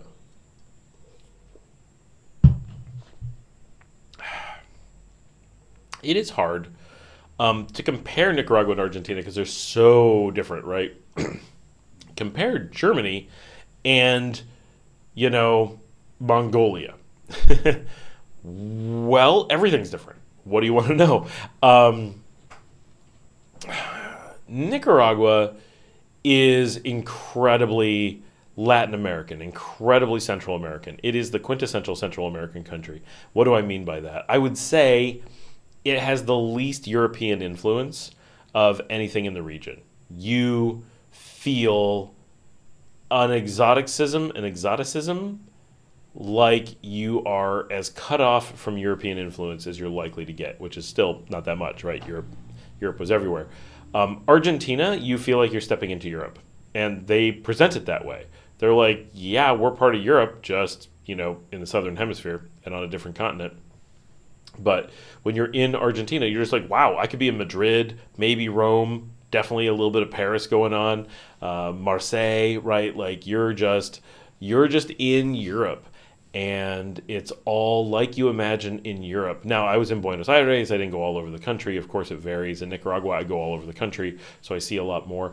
But Nicaragua has this feeling like another world. You feel like you're part of a culture that has been here primarily with some influences, but has been here for thousands of years, and this is their own thing. And Argentina feels like a culture that's been around for thousands of years, but got on a boat, went to a new place, and continued.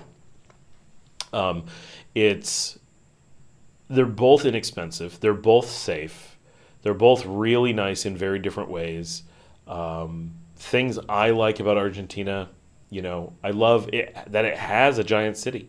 I love being able to just walk from block to block and see all kinds of things. I love the culture, the cafes. Oh, the cafes and the bakeries, like those kinds of things I associate with the European cities that I love, right? Madrid, Rome, they're like my favorites. And going out and sitting and people watching, and there being like this incredible effort in just a cafe, right? You go to a little tiny coffee shop and it's like, we make this really cool coffee and we do this unique thing and we have this amazing little pastry that no one else makes, and everything's special, and like, oh, here's our menu for the day, and like everything's just over the top, and it's like everything's craft. And in Nicaragua, you really don't get that. It exists, but it's really rare. It is not part of the culture. It's much more like, oh, we're doing eggs and gallo pinto and a mug of coffee, and like it's much more hearty and practical. And that's cool in its own way. But for me, one of the things that I miss in Nicaragua is big cities and people watching in cafes, and things that I get in Guatemala and I get in Argentina and I get, all over. It is, they're different worlds, right? Like they just are. It's so incredibly different. They're great examples of why people need to visit places, because I could spend all day telling you why Argentina is amazing, and you're going to be like, why don't you move there? Be like, because it didn't vibe with me. Like, I love visiting. I want to go visit more. I want to eat more alfajores. Like, their alfajores are way better than ours. It just is. Their coffee, it was way better than ours. Sorry. Like, it's true. I love the cafes. I like going out for live music in Argentina. That was pretty fantastic. I love that it's going out for tango, right, which is kind of like going to jazz clubs. Like, there's some things that I adapt hard to, and as an American who grew up with that kind of stuff, I'm a jazz club guy. I want eclectic music. I want, if I'm going out to live music, I want, one, the volume to be much lower, and two, I want it to be some amount of like really old, amazing artist or people playing new music, but like jazz and like meaningful things. And in Nicaragua, going out is for music. Sometimes we get cumbia, sometimes you get local stuff, but there's so much is just American and, believe it or not, Argentinian rock music. The same handful of songs over and over and over again at incredibly high volume, and it's always rock. It's never, like lighter things. It's never like, oh, sipping a glass of wine and just getting into the music and like becoming one. Like, you don't have that experience very often. It's very, very unheard of. But it's music to dance to, music to clap to, music to cheer to, and it's loud and it's good. But it's always that. And I would like that to be a sometimes. And like our first night in Argentina, meaning we had just landed, barely got to the hotel. We're like, where's open? We got to grab food. And they're like, place on the corner. We're like, great. Went to the corner, and we just caught the end of a live band. And it wasn't jazz, but it was like alternative, a 3-piece playing some, quirky thing of their own. And it was like, oh, this is great. Like, it was so nice. And the food was really, the menu was all stuff that you're like, what do they have? And like really eclectic food items, because every little restaurant has to compete because you could go somewhere else. And you go to Leon and it's like, oh my gosh, I could go to 20 restaurants and the same food every time. So it's all good, but it's all the same. Luke says Nicaragua versus Costa Rica is similar to liking Chicago. Illinois is a great place to be far from. Donald Johnson says, I'm looking for a temporary place to stay. If anybody knows a good place, let me know. I want to go to Leon first and hopefully see my buddy Scott there. Well, at this point, we're actually able to mention, because no one has committed it, we now have, especially for the people who are members, will get first crack at it. We do have a barrio apartment, just one, that is available in Leon. It is very real apartment, right? This is very much meant for people who want to live in the barrio and experience native Nicaraguan living the way, like, very much if you were a Nicaraguan and you were getting a decent apartment for yourself, not trying to be flashy, that's what it's meant to be. It's a 2-bedroom, 1-bath. It does have laundry.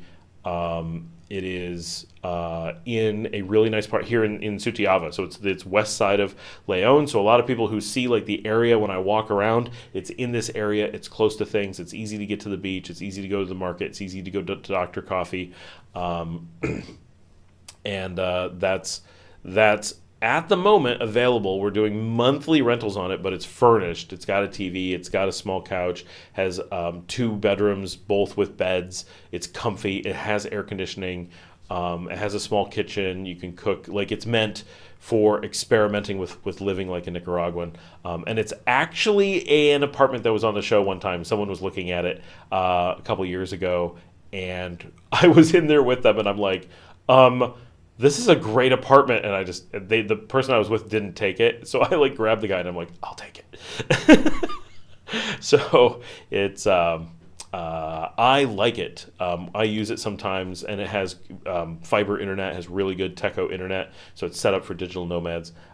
So there is that one place now in Leon. We've been holding off on saying that was available for anything, but it is available for people who are coming in on our relocation services, blah, blah, blah. And if you want to reach out through the channel, if someone wants to be there for, if you're looking for like a month stay, not for like a hotel for the weekend, but you're looking for, a month or a year, it is available. At the moment, this is going to go up once it's established. It's not fully decorated, and we have to do some gardening, but at the moment, it is $500 a month plus electric. Other utilities are included, like the internet's included. The things that are flat rates, basically water, sewer, all that stuff, that's just included. Electric can be like basically zero or huge, depending on how people run the air conditioning. So it is, that's billed by the usage.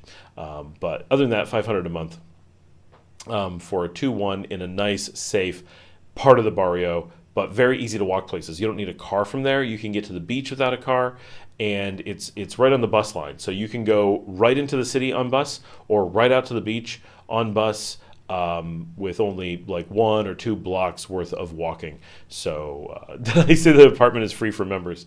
No, Larry, I said your place is free for members. Any members who want to stay at Larry's house, just let him know, and he'll hook you up. He's on the east side of the city, so check him out. But nice try. It's not a fancy place, Larry. You don't want to stay there. It's a really nice apartment, but Larry has a really nice apartment. Like there's a gap. But it's it's a bit more expensive because it's furnished and it's meant for month to month. There's no long commitments. So it's it's very much like what we've shown when we're showing nicer, larger. So it's an apartment. It's not a house, but when you're in it, it feels like a Nicaraguan house. It just happened to be an apartment. So it has an extra gate, which is really, really nice that there's an extra level of security that like, oh, it's just this really small apartment building, but it's kind of like a gated community. So if someone was to break in, they have to break in over the main gate and then get into your apartment. And then all your neighbors are like, hey, what you doing there? Right. And it's a really nice community near high schools and colleges. So even though it's a real barrio, it's like, it tends to be teachers and professors who live nearby. And I know at least 2 of the people that are in the apartments next door are business people in the area. So it's a nice spot. We definitely jumped on it because when no one's in there, sometimes we use it. And if I ever need, like, if like the internet's out here or like it's super noisy, I can just run down there and be like, I'm taking this over. It's got fiber internet. Everything connects. It's really nice. Luke says, Donald Johnson, I found a month in a hotel in Managua for $1,000, a 2-2 apartment in Granada for $250 a week, and a 3-month Airbnb for $800 monthly. Well, it's way cheaper than all of those, so that's good to know. Cool Car Mods says, best party street cities in Nicaragua. So Avenida Los Robles is epic in Managua. And if you're wondering where on it, like, you can't miss. Like, bars near me, and where there's like a million little dots, go there. It's pretty cool. It's like, if you find Pane y Vino, it's down the hill a little bit. You could walk. It's a little bit far to walk from there, but down from there, and just is this right? It's just up from the Hotel Los Robles, but very close to the Hotel Los Robles. That little zone. There's a bunch of restaurants, but there's a lot of really good bars and like reggaeton, big TVs, good drinks, lots of people dancing in the street, and super safe. Cops everywhere. Never anything you have to worry about. It's very nice. Leon is kind of a party street, but places come and go. So like anything around 23 Bar is okay, but Leon really lacks like a party street or like a strong party district. It has a lot going on all over downtown all the time, but lacks that centralization that you get in like Managua. There is an amazing party street in Matagalpa. I can do it over here. Hold on, I'm going to try to find it.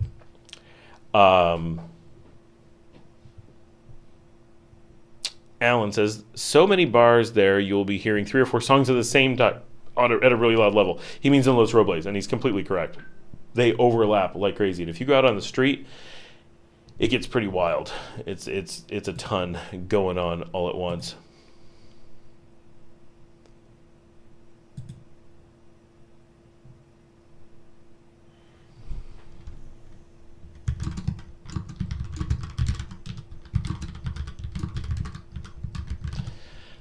Everyone sends voice messages to me while I'm on a live stream.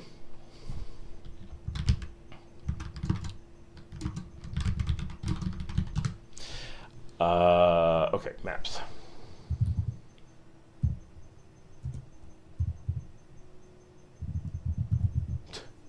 My computer does not want to bring up a map for some reason. Okay. Let's see if we can. Let's switch over. Let's do something fun. We never do this. How is that, everybody? Okay, so we want to zip into Matagalpa, see if I can find the party district up there. That's a slow zoom in, isn't it? I'm just going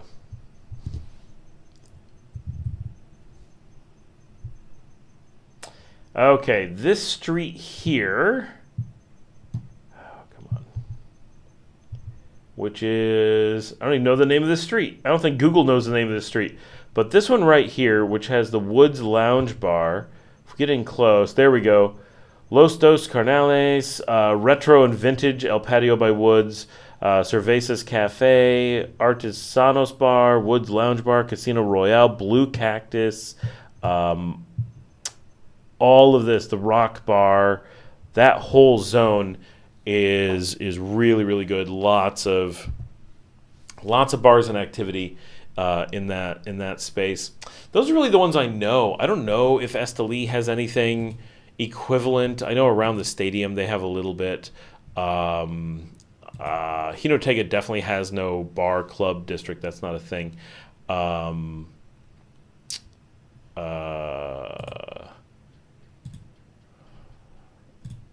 Jinotepe doesn't have a district, but along the main road, there's lots of bars that get like Loma and some others get pretty busy at times.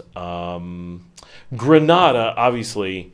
So Granada's interesting because they have the Calzada, and there's loads of restaurants and bars down the Calzada, but very few of them are ever like clubs. There's extremely little like dancing and stuff.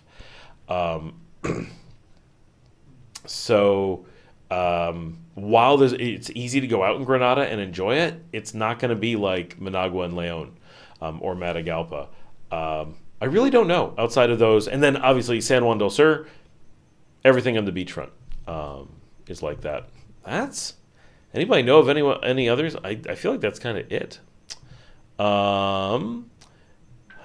Larry says, took Uca bus back, completely different route on Highway 28, saw Nagarote and La Paz Centro. Didn't know that was an Uca bus route. Oh yeah, that's been that's the Carretera Nueva. That's what I drove yesterday and did a video, and it was on the channel. It's nice coming through those cities there. That's I know them because of doing the Uca bus so much. Michelle Winkler says aloha. Hey Michelle. Helen says anytime there's a female singer, you have to count how many songs until it's Zombie. Zombie is sung so much in Nicaragua. Every female singer sings Zombie. I know why, but it's over the top, the amount of Zombie that is sung.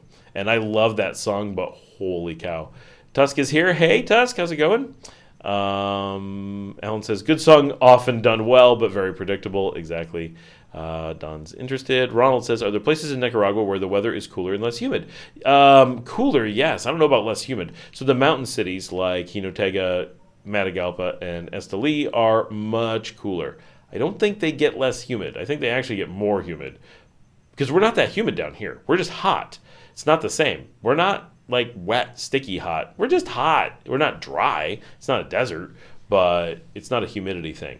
Get up there, they're much cooler, but Jinotega is in a cloud forest. So you're pretty humid. Dave says, dame un mejor precio para 6 meses. Always negotiate. Alan says, how many bars there you will be hearing through? Oh, yeah. Cool Car Mod says, I knew Managua is the place to go. Yeah, for sure. Big parties, Managua and Leon. And I've done the Matagalpa scene, and I thought it was pretty good a couple years ago. Haven't tested it since. I should go up and do the party scene in Matagalpa. That would be fun. I did one night in Matagalpa, sat at the Woods Lounge, sat in the window, and with my wife, just my wife Dominica and I were sitting in the window.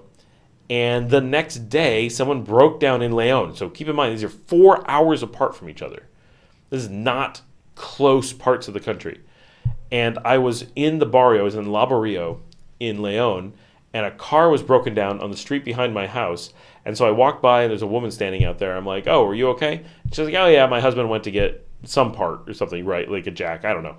She was like, I'm good, I'm just waiting for him to come back. I'm like, okay, cool. And she goes, you were at the Woods Lounge last night in Matagalpa. I'm like, what? She's like, yeah, I walked past you. I was on the street. My husband and I walked past. You were there with your wife in the window. I'm like, that was really weird. Like, how many people passed by this spot? It was pretty wild. Janet says that used to be full of party stuff, but the fire changed up to Bar 23, unfortunately. Yeah, there was a big fire in the bar district in Leon a number of years ago. I was not around to see. I did see it before then, but I didn't go out in it back then before the fire. The main building that burned has just been bulldozed or whatever. It's not there anymore. So, Janet, that's encouraging. At least something's happening finally. Cool Carmod says, was in Bali for half a year, and everyone loves scooters like the Yamaha NMAX and Honda PCX. Seems like people in Nicaragua love different types of motorcycles and scooters. Yeah, well, one thing is people aren't brand aware here at all. Like, we don't have Honda and Yamaha. We have, like, cheaper brands. But people do not care what they are. They're like, what's on sale? I'm getting what's cheap, period. There's none of that, like getting a nice scooter. And scooters are really not that popular. I mean, they're certainly around, but they are not the mainstream, everyone uses them kind of thing like you see in Southeast Asia. It's much more motorcycles and stuff here most of the time. Janet says, we're having fun and I have to go to work now. Sorry, Janet. Alan says, bars in Matagalpa are really boring, at least the times we've been there. Have you done like the woods and Blue Cactus or whatever it is? Yeah, Blue Cactus. Rock Bar always looks good. The one, I want to go up on top of the hill. I want to try that one. Alicio says, hey, Scott, care to share banking in Nicaragua? Would you recommend to continue banking with U.S. banks when coming from the U.S.? Are there even U.S. bank branches in Nicaragua? So basically, so I've been here for a long time. I do not have a bank in Nicaragua. I am considering getting one. Alan is off to spend time with his wife. Good night, everyone, he says. Good night, Alan. See you later. We hung out yesterday, so. This was him checking in to see how we're doing. Speaking of people with scooters, Alan has a scooter. So I've been here for years. I do not have a bank in Nicaragua. I'm starting to think about getting one, but it's mostly for super convenient things like, I don't want to go to the corner to send someone money. I don't want to pay, I don't want it to be a pain to pay my shipping company. I'm just being super lazy, right? So last time I used Envio's Fast Track to send to me to have delivered a package with my microphone thing. It was just a pain. I had to go down to the Super Express and make the payment, and they can't do change. So I owed them like $18. I paid them $20. They're like, okay, you have a $2 credit because what can we do? And it's like, oh, that's annoying, but okay, that works. And it's just it makes everything a little bit more expensive. And if I had a bank account, I could just go on an app on my phone and send it directly to them with an exact amount. And it's like, oh, just sitting here while I'm on the live stream and go boop, boop, boop and pay for my thing and not get overcharged. Well, that seems like a way to go.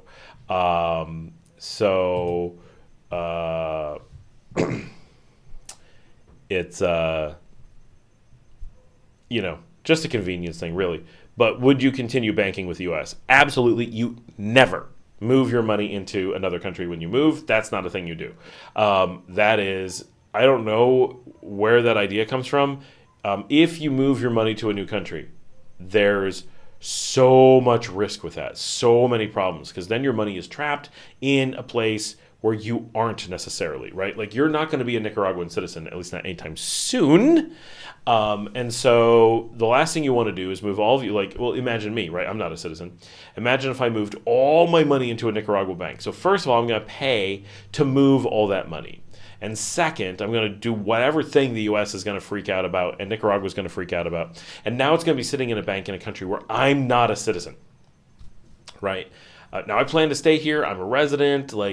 It wouldn't be the end of the world. But one, I'm giving up some of my money. And now it's here. And now, what am I going to do with that money? Well, it's just going to sit in the bank and deteriorate from inflation. So that's not good. It should have been in the U.S. And what if I want to buy something from Amazon? Oh, now I have to send it back to the U.S. I have to resend it to an American bank and do things. I have, the majority of my bills here are American bills, not Nicaraguan bills. And so having money in Nicaragua would make it really weird for me to buy something from Amazon because I'd have to send the money back. It just doesn't work very well. But if I'm starting from the U.S. where the money already is, right? I'm not saying move it to the U.S. if it's not already there. But if it's in the U.S. now, then just leave it, hopefully in an investment account, if you're talking $500, of course, keep that just accessible. But if you have some big amount of money that you would actually be worried about moving, get that into investments, make some money, cash them out when you need it, and then as you need it, send it to wherever you need it.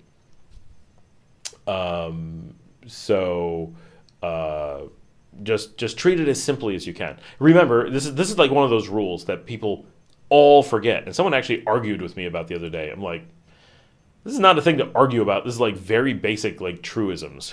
Like, when you're living in another country, you're just a long-term tourist from the United States. If you're a short-term tourist, you're on a weekend or a month getaway, and you're on a cruise, or you're just visiting Mexico and decide to lay on the beach for a while, you would never have the conversation, oh, while I'm on vacation, should I open a bank account and move my life savings into the new country while I'm on vacation? No? Like, what? But when we make it a long-term vacation and we start talking about, in our own terms, moving, relocating, becoming an expat, in our minds it changes and says, oh, I'm doing something new. I have to take my attachments from my old country and shift them to my new country. Makes sense. And in our brains, this is what's happening. But legally, we don't stop being Americans. We don't stop having a tie to the U.S. We don't stop having banks in the U.S. Those things don't evaporate. All of that mechanism stays the same. We're just on an indefinite vacation. Now, of course, when you're on an indefinite vacation, you might want to buy a car, want to buy a house, want to spend large amounts of money. No problem. If you could move that money in all as one thing, you can move it in as small blocks. So if you're going to buy a house and that purchase is going to happen in Nicaragua, it won't half the time. Literally half the time it happens in the US or Canada. So last time I bought a really large building, it happened in Canada. Right, so had I moved all my money into Nicaragua, I'd have had to move it all back out again, right? That with charges to bring it in and charges to bring it out. Those are all bad. So you don't want to do that. You want to keep it where it makes sense until you want to spend it, and then move it to where it makes sense to spend it. And that could be moving it from the U.S. to Canada, moving it from the U.S. to Nicaragua, moving it from the U.S. to China. I did purchases not that long ago where I had to move the money to China to get something in Nicaragua. Had I moved that money to Nicaragua, I'd have moved it from the US to Nicaragua to China. That would have been really bad. But instead, I just moved it from the US to China because that's where it started, was in the US. So you basically always want to keep your money in the US. And that's just that simple. Are there US branches in Nicaragua? No, none. It doesn't matter. You don't need them for anything. It would be nice sometimes if there was a Wells Fargo around the corner, but there's not, and I don't need it for anything. I don't need any banking transactions here. You may be doing things. So if anything that you would require a branch for, this is actually a really nice rule of thumb again. If you needed a branch, it also means you needed an American bank. So the fact that there's not a branch in Nicaragua doesn't impact you unless you needed it to be a U.S. bank and need to do something really unusual, and then you probably can't, for whatever that thing would be, but it would have to have been a U.S. bank in order for those things to be true. So that there are no U.S. bank branches here has no impact on anyone. I can't imagine what that would help anybody with. Donald Johnson says, I'm interested also in knowing where the best place in the country, except for Managua, to get an Airbnb for maybe a week or less, preferably Leon. I mean, it comes down to where do you want to stay? Like, what is it you want to do in Nicaragua for a week, and then just get an Airbnb wherever that is? I'm not quite sure how to answer that question. It depends on your goals. If you know you want to be in Leon, just look for Airbnbs in Leon. Dave says, what is a good way to get stuff sent there from online purchases? There's lots. I'm currently using Envios Fast Track. A lot of people use Nicabox. Some people use Optima. And they just have addresses in Miami. You ship stuff to Miami, and it magically appears in Nicaragua. It takes a little bit longer. You pay a few dollars. It's really easy. And it's so cheap that people are starting to notice that the shipping cost in Nicaragua is smaller than the state taxes you pay in the U.S. So because the sales tax often goes away, we end up paying less than Americans for goods coming from America than Americans do for goods right down the street. But we wait longer. Desmond says, Donald, we were in Ciudad Sandino, and it's calm area outside of Managua, but still very close. Many options for food and shopping. I like Ciudad Sandino a lot. It's really cool. Dave says U.S. or Asia purchases. I don't know how you can do it from Asia because that's really far away. So people don't have, as far as I know, drop shippers for there. They might, but I'm not aware of it. Miami is very special because it's super close. So we got ships just going back and forth all the time, and flights. You normally pick what you want. Ronald says, why is there no Google Street View in Nicaragua? Because we're a tiny third world country and Google won't pay for that. That's it. There's no money in it. Why would they do it? So, Ronald, you have to remember, Google hasn't paid to map Nicaragua yet. So they have some roads, but the information is heavily wrong. Always has been. And major things, so for example, Nicaragua 169 is one of the most important roads in the country. It is absolutely beautiful. It is a massive major highway built through the mountains. It is known as the Managua Bypass. It connects León to the south, and it's long and fantastic and a game changer, and practically every heavy truck going from Honduras to Costa Rica takes it. Yet it doesn't exist on Google Maps, even though it's been here for 4 years. So if they're not putting the roads on the map, roads we all know about and drive with Google Maps on, and it's tracking us going down this highway all the time, and that we have photos of, and they could go online and pull videos of, and all kinds of things, like if they're not going to put that on Google Maps, they're definitely not going to pay to have cars drive around to do anything. So it is.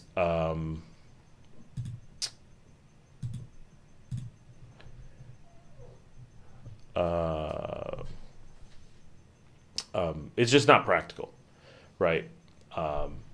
Most things in Nicaragua come down to really simple answers. We're a tiny market. There isn't a lot of money. No one wants to do things, right? Like, why don't we have cheap shipping from China direct, or why didn't we have a direct route from China until a couple months ago? There wasn't any money in it. No one wanted to pay for a ship to go that route because it had to make its money going somewhere else and just stop by here on its way. But now we're a bigger market, and someone has developed a route, and so, that's those things have changed. But it's just little bit by little bit. But yeah, and people have gone around adding Google Street View to some stuff. I'm going to put you guys, we're going to take a quick bathroom break. I think food for my kids has just arrived, and I got to go deal with it. I will be right back.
All right, we're coming back. We're coming back. Woo, woo, woo. Hey, everybody. Sorry about that. Had food delivery come without very much warning. And we got empanadas for my kids.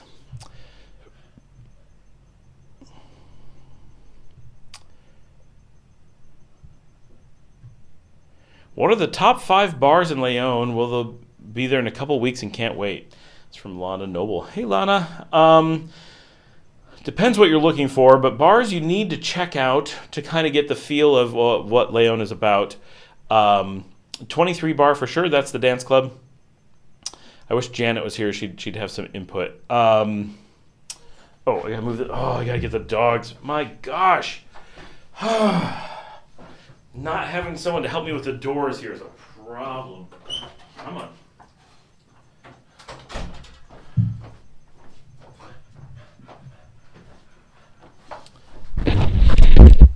Sorry, I just hit the microphone. 23 Bar is a good bar for reggaeton dancing. Gecko's is a really good place for more traditional cumbia and a very Nicaraguan experience. I like NL Vivero. That's not really a bar. That's more of a restaurant, but a lot of times they have live music and people will dance and stuff. Sometimes they have a dance floor. That's always good. I like Mijuna's. I don't think that probably qualifies as one of the 5 bars of Leon, but I like Mijuna's because it's like a decent quality, very Nicaraguan. You'll never see expats in there.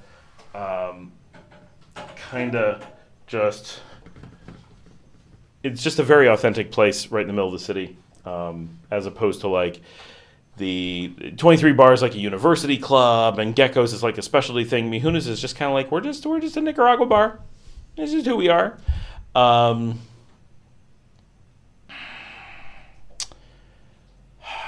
Leon kind of suffers from not having a big bar scene per se. Gaquitos is the karaoke bar, so don't confuse it with Geckos. Yes, one owns the other, but one's the big live music, the other is just karaoke 7 days a week, which is interesting.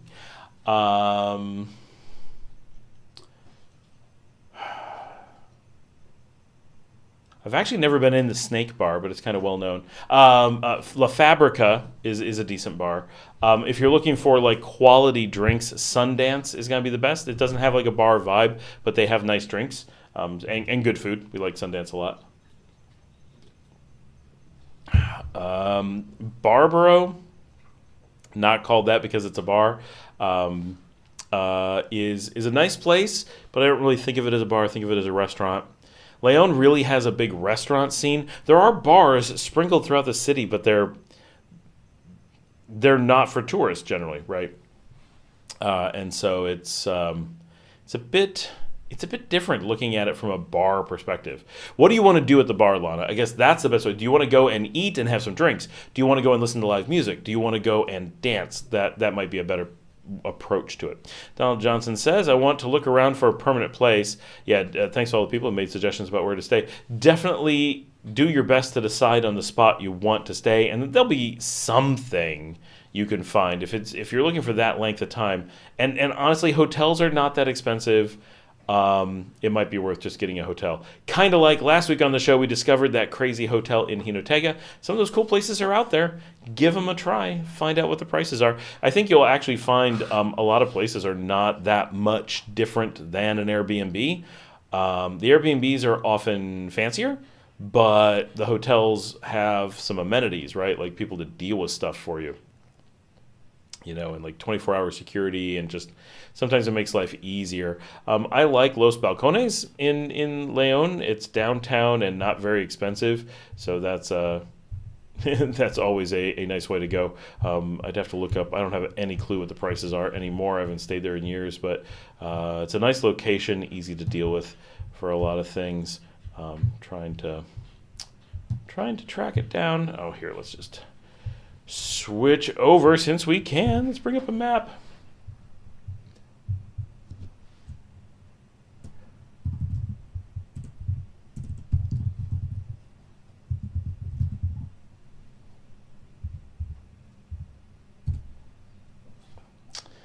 All right, there it is, the Hotel Los Balcones, Leon. Definitely not anything special, but I think it's a good location, and I was decently happy with the rooms. I'm not a fancy hotel kind of guy.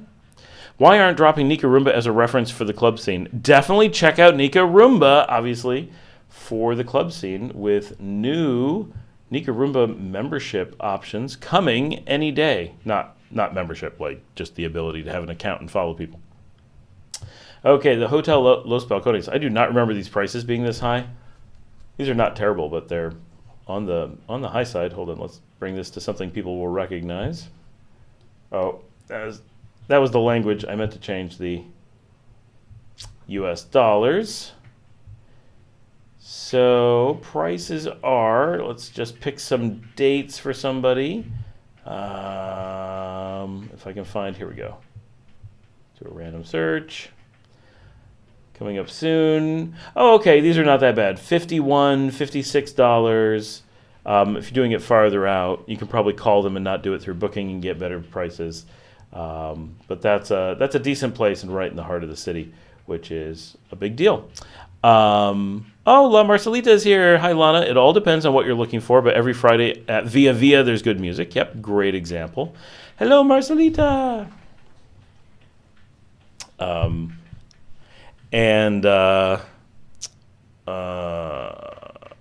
Nicaragua. Hold on, we're going to show Nicaragua. It better load. I better be able to spell it. There we go. This is Nicaragua. Oh gosh, I hate the Google Translate crap. I think that's Google. Maybe it's not. Maybe that's Firefox. Anyway, I hate the translate stuff that pops up. This is Nicaragua, and so especially in Leon, but quite a bit in Managua, and it's going to be expanding soon. You can see all the different events that are going on. So you can see what bands are playing at what venues, what type of things are available on any given night. So, like for example, this must be tonight. Cadejo is playing at El Padrino. There's a rumba night. Oh, that's interesting. At Local. Roncan Rolas has a benefit concert with a bunch of invited people and so forth. Like it's a nice way to find things, and an important thing here in Nicaragua. So that's kind of how you can track down what's going on, and at any night you don't have to plan, right? You can just be like, okay, I'm in Leon. What's going on tonight? Oh my gosh, Cadejo at someplace called El Padrino. Just grab a taxi, head to El Padrino, get a beer, get a pizza, and watch the band and tell them we sent you, and really tell them we sent you, because there's every chance they'll be playing in Scott Allen Miller vlog T-shirts. La Marcelita says, but according to my options, I like Food Rock. This translated for her, so some of these are actually in Spanish. Food Rock is the real name of the place. The Godfather is El Padrino, the one we just mentioned with Cadejo. The Bodegon is just El Bodegon. And the factory is the one I mentioned, La Fabrica. So those, all good ones. Padrino I don't think of as a bar too much. I forgot Food Rock. Food Rock is a food court based around live music. So it's a neat food court theme, and it's in the middle of the city. Bodegon, I don't think of as a bar, but it's a really nice place, and I saw it. Obviously, these things are unofficial, right? There's no such thing as an official ranking, but some major publication in Nicaragua ranked Bodegon the number 2 restaurant in the country, which I might have agreed with when they still had their ensalada Bodegon, which was my favorite thing, and they took it off the menu, and now I can't get it, and I'm super sad. But they do have really good food. Larry says, Food Rock is a cool spot. Yeah, it is. It's really nicely done. Really good pizza there. I've heard the burgers there are really good, but I don't eat those. The fries are really good. A lot of meat. It's very hard to eat there as a vegetarian unless you can eat pizza. And then there's good pizza, but that's kind of it. Pizza and fries and beer. And the beer selection is way too small. I can't figure out why they have so few drinks. They run out of everything all the time.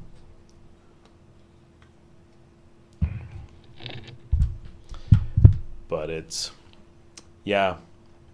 It's if you're coming from North America, I think that there's a tendency towards not really getting the bar scene because it's so much like restaurant oriented. Here, it's what we think of as bars. They exist, obviously. How would I rate Nicaraguan empanadas compared to other countries? I feel like I'm going to get in trouble if I talk about this. In general, I'm not a fan of Nicaraguan empanadas that much. Now, we have an empanada girl that I literally just received the empanadas. I assume that's why you're mentioning it. She makes amazing empanadas. Those are really good. We're really happy with those. And we're going to get her on the show, and we think.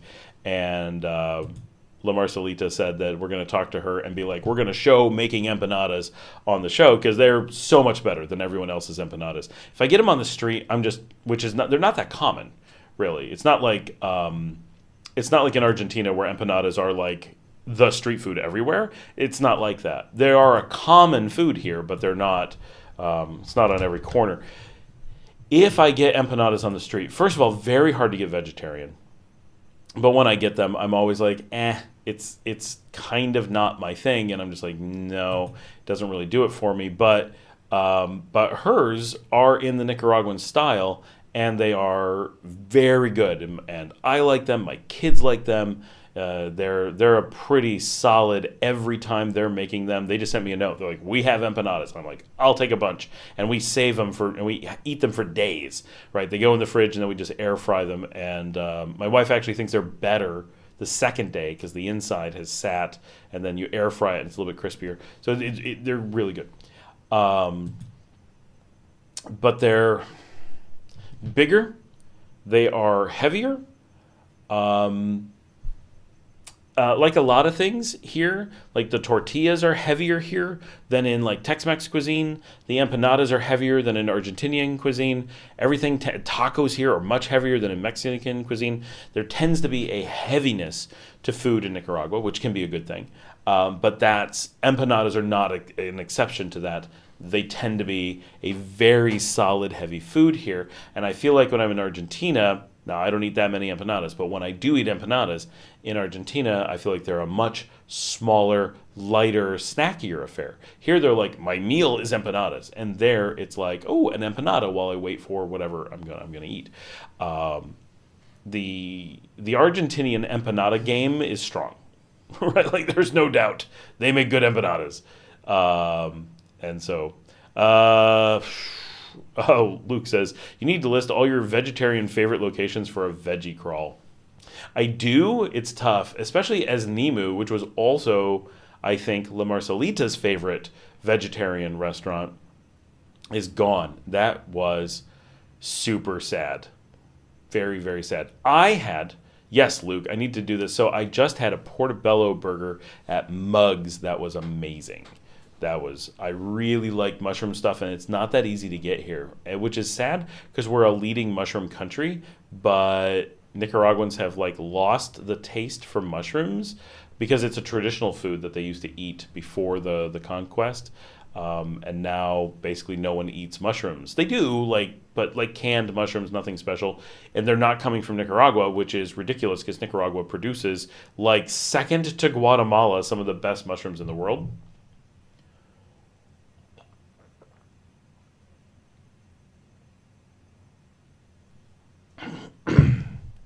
So that's the thing to do if you're going to be in Guatemala. Mushrooms. Eat mushrooms. Best poutine I've ever had is a mushroom poutine in Guatemala. Absolutely just unreal how good that is. But yeah, here we're always struggling to try to get to get that kind of food, which is just very sad. But yeah, Coco Kalala here in Leon is very good. Vegetarian's a challenge. It's like I like these one little thing here and there, and then it's not like, oh, here's a vegetarian restaurant with loads of options. It's like, ooh, I really like this veggie burger. Okay, now we have to move on. Ooh, I really like this pasta. Okay, now we got to move on. That would be cool though. Yeah, I think the reality is that the carnivore crawl would be a much more practical thing, and I just have to suck it up and eat a lot of potatoes. Larry says quite a lot of white rum in that glass. Oh yeah. Yeah, I'm just putting it down like crazy. I'm very dehydrated. I was in the sun a lot today. Quite a lot. Several hours just sitting in the sun this morning. I kind of cooked. It was a little bit much. Actually, it was not bad. The clouds rolled in, and I thought ahead and had a hand towel. Man, these bugs. I can see them on the monitors. I don't know why, where they came from, what's going on.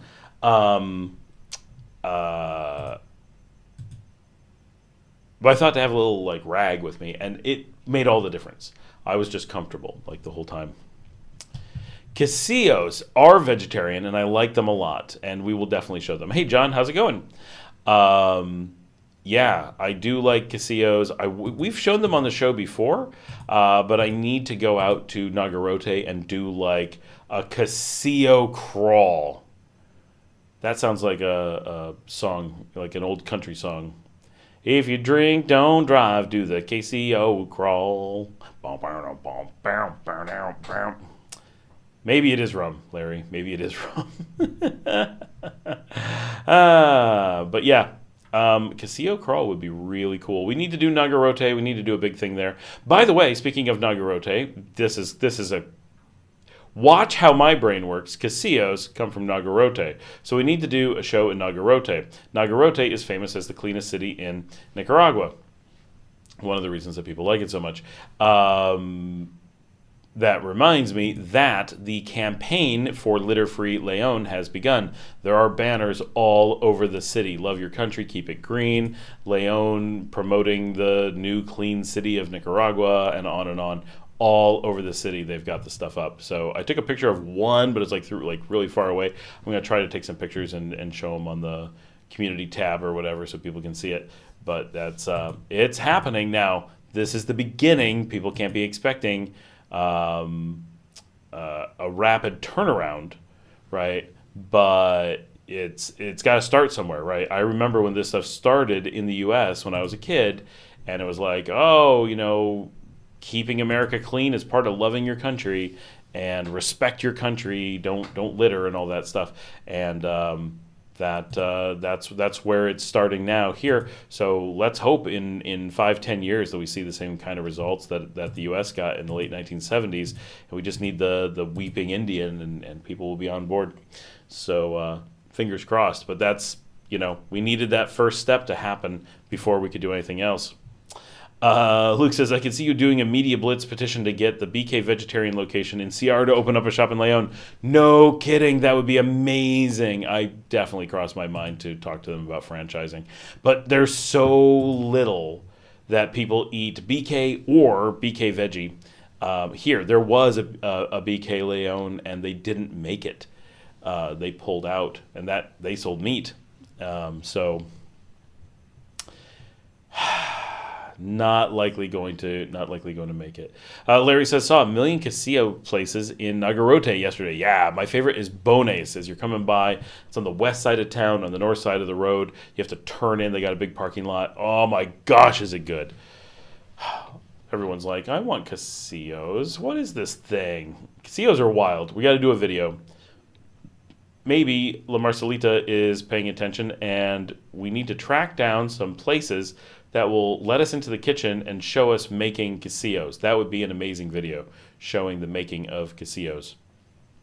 At like one of the big popular places, like behind the scenes, and maybe film them during a festival or something so we can see the crowds, because oh my gosh, people just, as fast as you can buy them, they make like 2 cents on each one, and they make big money because they sell so many. Like it's some crazy stuff. The Casillo business is wild. But they're good. Like, it's such a funny thing. You describe it, and people are like, that's not even a real food. What are you saying? There's cheese wrapped in a tortilla, shoved in a plastic bag, and then you fill it with onions and milk? What did you say? And then you eat it out of a sandwich bag, that's got to be the messiest, weirdest. It is messy, weird, and delicious. So yeah, impossible to describe. It's an experience.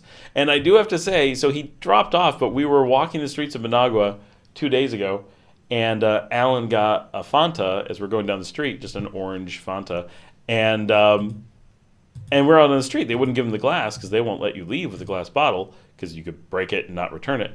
And so he's like, I'm like, yeah, bolsita. And he's like, he kind of rolled his eyes. Never had a drink in a bag before. 3 years living in Nicaragua. It was his first time having a gaseosa in a sandwich bag, which is the normal way you do it here. You're getting something to go. Everything comes in glass because we do recycling, heavy recycling. So the glass bottles are around for decades. I've seen 25-year-old Fresca bottles, right? And you get it, and it's all like the design is ancient. You're like, what? This is what Fresca used to look like? And they're selling it new because it just got bottled. And like it's got ridges, and the ridges are all worn down to like dust. So the glass has been worn to where it doesn't even look like glass anymore. Looks like it's been etched, because it has, and you drink your Fresca, give it back, and they send it back and bottle it again, right? That's what they do for recycling here. They clean and reuse the bottles, which is a lot more efficient than crushing them and reforming them. And so they're really big on, they don't let you take the glass anywhere. So if you're going to take a drink to go, they take a plastic sandwich bag and they take a glass bottle and they pour it into the thing, and then they have a thing, they stick a straw in and tie the top, and it works really well. And it's just this incredibly practical approach to a pretty major problem that just works. The only time that I really find that it's a major complication is like if you're like trying to get into a car or something, then you're like, what am I supposed to do with this? Because you can't set it down really. But beyond that, it's one of the things I love about Nicaragua is this crazy practicality to life of just like, why would we do something weird and hard when we can just take this plastic bag we have and pour a drink into it, and now you have something portable that can't break and has a tiny ecological footprint compared to like a plastic bottle. It's like 1% the plastic, and it's way cheaper, and then they can send the glass back for recycling. And everybody prefers drinks in glass anyway. And it's just like, oh, why didn't we all think of that? Like, that's really smart. That's a good solution. So it's a very funny thing. Sam, a.k.a. Guy Fuego. All you have to do is get some tats and wear rings on every finger as you can handle the cook's food without gloves. That's right. No gloves in Nicaragua. We're not silly bug or disease spreading whatevers. I don't know why people put gloves on in a restaurant. It's so nasty. So what was I saying? The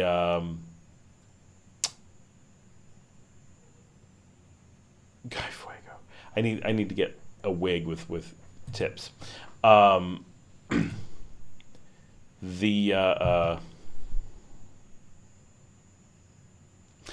cooking classes would be really cool. I can't do live cooking. Oh, by the way, just for anyone who saw this, did anybody see the news? Liam Payne. You're all going to be like, who? So he was a singer in One Direction. Trust me, I'm in the same boat. I'm like, who?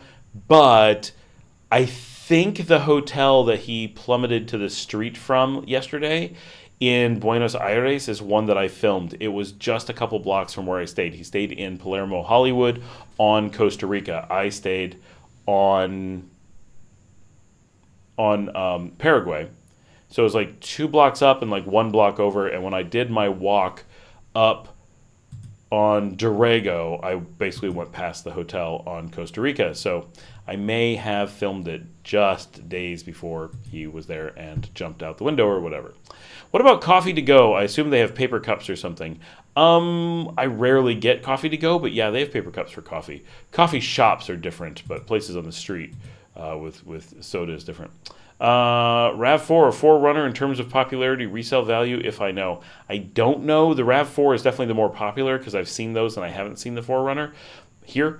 But as far as Popularity, resale value across the country, no idea. Larry says, met cute girl in Revis back in 2012. She wanted a Coca-Cola. The lady poured it into a plastic bag, and I was shocked. Couldn't believe it. And now you're like, what? You can't take glass away. You got to be in a plastic bag. I like if you go to the Refrescos on the street, the little places where they mix up their own like fruit and sugar concoctions, which is not super healthy. Probably shouldn't do that a lot, but it's better than the sodas for sure. They always put it in plastic bags. That's the only thing they have. They just ladle it in. It's actually really cool. Sometimes they put a big chunk of ice in your plastic bag and then pour the drink around it so it stays really cold. It works really well. Like, it's a good system. The only problem is that now they've got to get people to stop throwing them on the street. It's so tiny that people are just like, no, drop it. And you're like, okay, that's tiny, but it adds up and it's all over the place. So if they can get people to be like, okay, I drank that little thing and now throw that in the trash, first, that would make the trash will last for forever. I like you're going over comments fairly fast and to the point now proper. Well, Cool Car Mods, the problem is that then I run out of the comments and then I'm just staring at the wall. What's next? Nobody's making comments. Dun, dun, dun, dun, dun. Yes, I would like to do live cooking, though. That would be really cool. We've actually kicked around the idea of making a live morning show.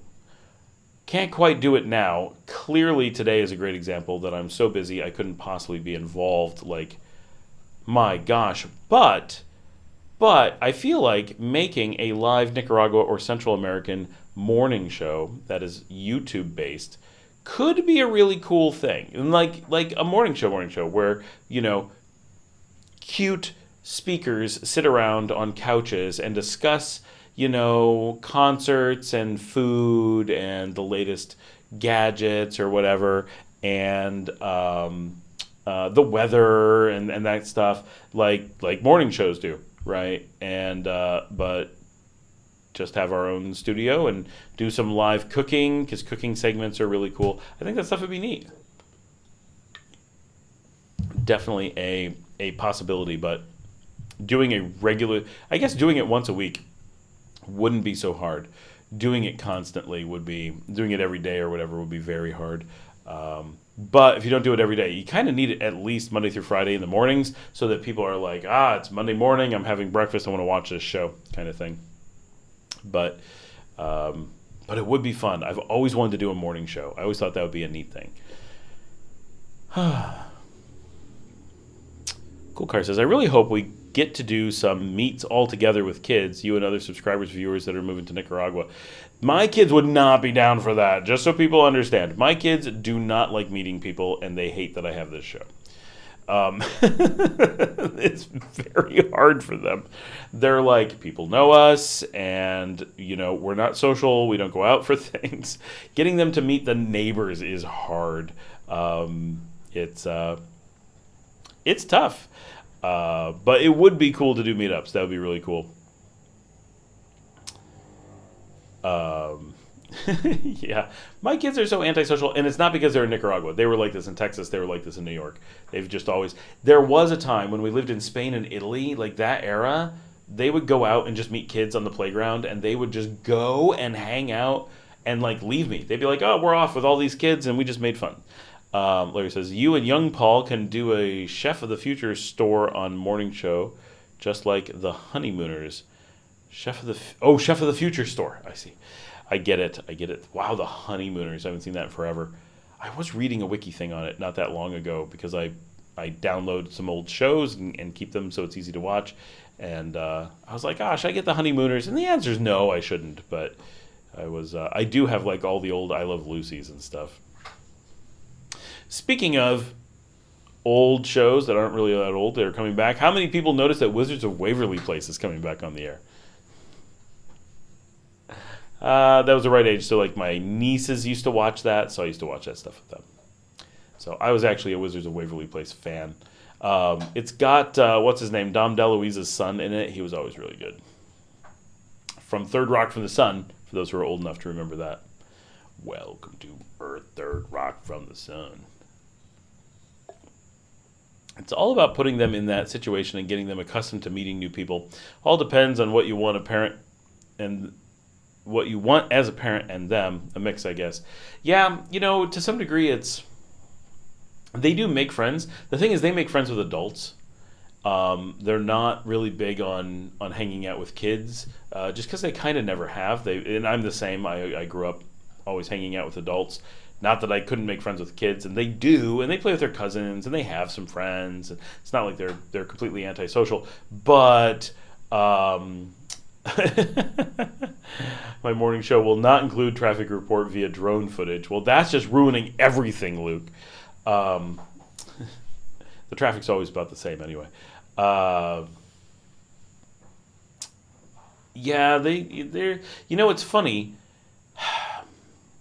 As adults, we meet so many new people, but when I was young, I never did. Like, it just wasn't a normal thing, and I don't know. They're in a quince coming up really soon here, and they're like, we don't know anybody. What are we supposed to do? Always something. But they love going out and going places. Like, they like going. They really enjoyed going to Managua. I should do a little recap of that. I should do a recap in a video, but I'll say a little bit about it here. Kukar, is massage cheap, and can they come to your house for a good price? Massage is definitely cheap. They'll definitely come to your house. I have no idea what the prices are. Everything here is cheap, so that's going to be really cheap. I guarantee it is really, really cheap, but I do not know any details. This is a funny Scott fact, I've never had a massage. Ever, anywhere, whatsoever. The whole idea is weird to me. I'm not, like, creeped out by it, like, oh no, someone's going to give me a massage, but the idea of, like, I'm going to give you money for a massage, I don't have the time or the inclination. Like, that sounds nice, but it's relaxing. No, I have work to do. That's not relaxing. Is horchata popular in Nicaragua? I'm going to say no. It exists, but I wouldn't call it popular. I think everyone knows what it is. But I can't remember the last time I saw someone drinking it. I saw some, I don't know, a year ago and was like, yes, horchata. And of course I got it. But like, I think if you go to a Mexican restaurant, you'll be very likely to encounter it. But if you go to like a Nicaraguan restaurant, it would be a specialty item. It would be like we have this one person who knows how to make horchata, so we have it on the menu kind of thing. It would exist, but not popular. I love horchata. It's delicious. I had something I was going to say. Oh, arroz con leche is popular. Yes. Yep. There are things that are horchata related, for sure, that are popular, but really not horchata, not in that way. So we went to Managua, and we went to, where did I take the kids first? We went to, boy, I'm getting old. Oh, we went to the Shanghai Bistro. Pinot Leo is definitely the thing here. And honestly, I don't see it that often. Everyone talks about it like you get it everywhere, and you have to hunt that down a little bit. Not my thing. I can drink it, but it's not I'm not like, yes, Pinot Leo. It's a little bit too corny for me as a drink. I have corn limits in my drinks. So we went to the Shanghai Bistro, and we got honey walnut shrimp with high hopes that it would be similar to the honey walnut shrimp at Panda Express. We knew it probably wasn't, but we were hopeful. It is most definitely not. Somehow it is shrimp in mayonnaise with honey walnuts on top. It wasn't bad, but I'm unclear. Ooh, thank you. That was very nice of you. Got to take my kids out for lunch. I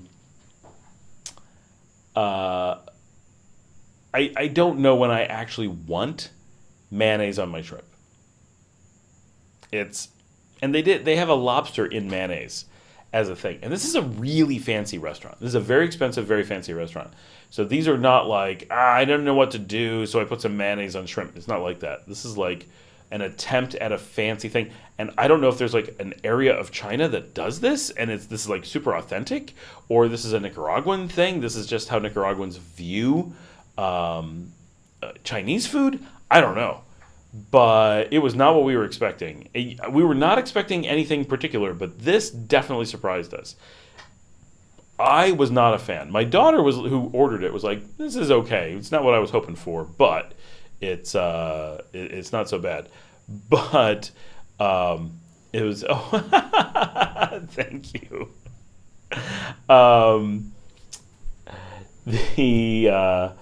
But it was weird. It was definitely weird. And I've gotten the sweet and sour shrimp there before, and that was pretty good. For those who don't know, it's directly in front of the Hyatt. So it's a great location. The place is beautiful. Service is excellent. Air-conditioned. Really nice venue. I like the Shanghai Bistro. But the food was definitely odd at times. We got dumplings. Those were nothing special. Spring rolls, quite good. I'm working my way slowly through their menu, figuring out which things are good, which things are bad. It's a little bit on the pricey side, so I don't want to go there all the time. But it's such a nice place, and it's in a good location. It's like, but I want to hang out there. Like, I just like it. So, yeah, we'll give it another try, but it wasn't a huge winner, we'll just say. But then that night, so I went out and did some activities after that. Dropped the kids at the hotel. My kids have gotten really comfortable with. I told them I'm going to Managua, right? I'm like, your mom's busy. She's got work she's got to do, so she's not going. I'm going to Managua for an event, so I'm going to be in Managua for a thing. So I've got some time, but I can go early and we can get lunch. They love food. They're like foodie kids, and then afterwards I'll have plenty of time. It's just I'll be gone for a while, but we can stay at the hotel and you can just hang out in the hotel. And my oldest is just like, yep, let's go. And my youngest is like, I don't know. But then she was like, okay, yeah, let's do it. So my kids just come with me. And we just go, and I just dropped them. So we did the Shanghai Bistro, then I dropped them at the hotel. And they're totally like, we're chill, whatever, we're good. No need to worry about anything. They're like, we like hotels. And I give them a line of credit at the hotel, so they can order room service. They can do whatever. They generally don't. They can go down to the store and buy stuff. It's so funny. If it was me as a kid, and my parents are like, you've got 5 hours to yourself, so here's room service. Everything's just order, right? I remember being their age, and my parents would do that sometimes, and I would totally use that, right? I wasn't going to be like, I don't want to spend your money. I'd be like, yes, room service, burger, right? I ate meat when I was a kid. I would totally get a room service burger. I knew enough not to order the lobster, but I'd get a burger and fries, and be like, this is so cool. They bring it to my room. Now, my kids lived in a hotel for a year and had room service every single day, so I get that wears off at some point, but still. I don't know. Different menu, chance for things. I don't know. It seems like you would be taking advantage, but they don't. But so they just like turn on the air conditioning. They actually didn't turn on the air conditioning this time. They just stayed, hung out in the room, climbed into the beds, got their iPads, and just chilled and just had this very relaxed, enjoyed being in a different location. They like being in a city. They don't have to walk around and do city things. They like being in a city, which I get. They get this from me. And they like being in a hotel. So they're like, no, I got back. And I'm like, what's up? I feel like it was probably 7-ish that I got back. It felt late, but it was pretty early. And they're like, yeah, we're just having a good time. They're perfectly happy. Just hanging in a hotel room. I'm like, okay. And then we spent a little bit getting ready. And then we drove out to Brutal, which I've been to before, for dinner. And that's just such a beautiful venue. If someone's looking for a place to go in Managua, I highly recommend it. I was there on opening night with La Marcelita, so I knew it from the very first time that it opened, but I haven't made it back in a long time. Menu's not huge. Everything on it is pretty solid. It's, nothing like totally knocks your socks off, but it was... they've got a good selection of drinks. They have a good selection of food. Their tuna tartare was quite good. Their hummus is excellent. I got shrimp tacos there that were amazing, but it was almost like a shrimp bisque in a taco. It was really good. It was. I was pretty happy. But it's a really interesting location. It's a really interestingly done venue. It's got like really good theming, really good service. You feel like attention to detail is very high there. So if you're in Managua, they fall on my list of this is a great restaurant. If you're, it all depends what you're looking for. If you're looking for that, like, I want to know what the average Managua experience is when they do stuff, that's not a good example, right? This is a very high-end place. But if you're like, I want to know what Managua has to offer, what are the ranges of lifestyles that I could experience in Managua, I think it's a really good example of here's something you are not going to accidentally encounter other places that offers a really nice experience, and you should check it out. It was really good for that. And it's right next to Marche, I believe, but it was very nice, very good service. And that was kind of it. We kind of just called it a night early. We're like, okay, we hung out. It was funny. Some guy pulled up outside. This is all open. There's no glass. Pulled up on the street and was honking his horn on a motorcycle. And this is in Santo Domingo. You don't do that. Right? This is not the street in Managua. This is like Beverly Hills, right? And the entire staff of Brutal walked to the windows and leaned out and stared at them. It was really funny. My kids were dying. They're like, well, you don't see that every day. Cool Carmod says, my mom was worried that we won't like Nicaragua, but we got used to Bali with sewer hole in the sidewalk, unwalkable with stroller almost anywhere, bad roads everywhere. I think Nicaragua with Walmart, Costco, etc. and Central Parks will be enjoying our time. It's a really nice country. It's got its quirks for sure, but you gotta figure out what it is you're looking for. But yeah, we do have some pretty bad sidewalks. Don't get me wrong. Where was I just at that I was raving about the sidewalks? I was like, wait, look at the sidewalks. They're really good. Now I can't remember where it was. I almost feel like it was somewhere in Managua. I mean, obviously I was walking downtown. Those are obviously good roads. But shoot. Oh, I think I was in the outskirts of Santo Domingo, which is, of course, a really nice area, right? Let's be fair. But when we were heading out, I wanted to go to PriceSmart. I had to go to PriceSmart to do some shopping, and so we just took kind of the back roads from where we were coming from, and I'm like, oh, this will work. And we ended up in this really cool area that I'd never been to before, and it was very much I always hate these comparisons, but it was very European. It was all these really neat hills and little communities built up on the hills with really tight roads, and it was super interesting. There's so many bugs. There's like, the bugs are so thick that it feels to me like there is like dust raining down on me. It's driving me crazy. Okay.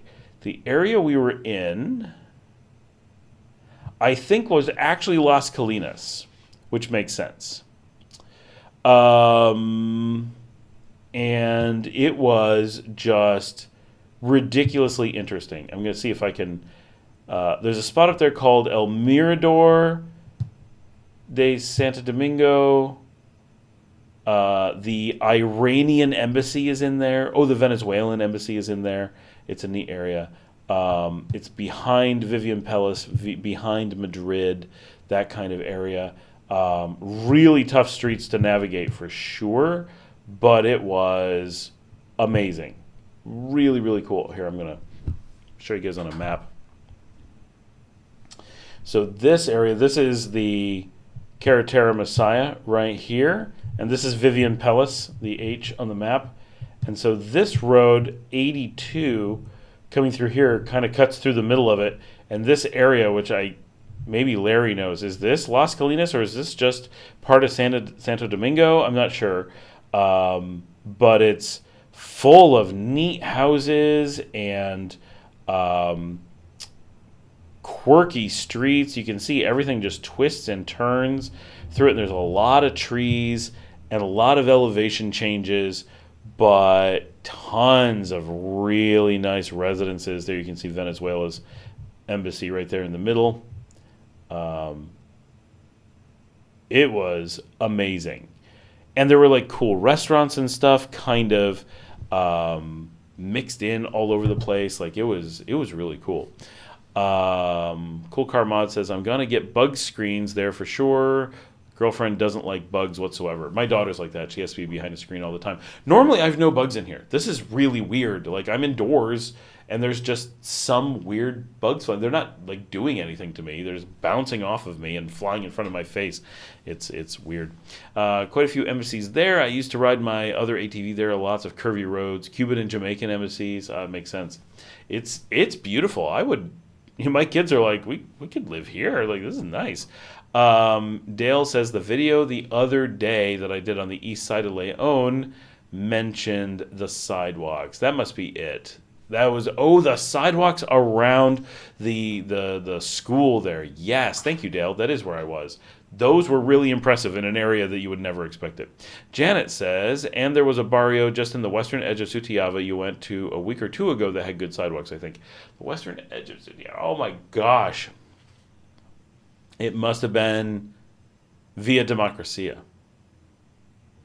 Via Democracia was really caught me off guard.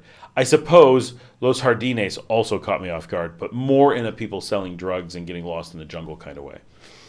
that one was a little bit rougher than I was expecting. Larry remembers a great pizza restaurant there. I saw some pizza places in that area. There are some hotels. I just saw something. Where did I see it? There's the Bamboo Garden. I wonder what that's like. All right, this is where we're a few hours into the live stream. We start looking at restaurants and stuff. Let's take a look. Some pictures. We don't know what we're going to get. This is the Bamboo Garden up in the mountains of Santo Domingo. I don't know why that's at the Bamboo Garden, but that's a decent looking pizza. Okay. No, they got tacos. I guess it's just they used a lot of bamboo in the design. Oh, canastas. I do love a good canasta.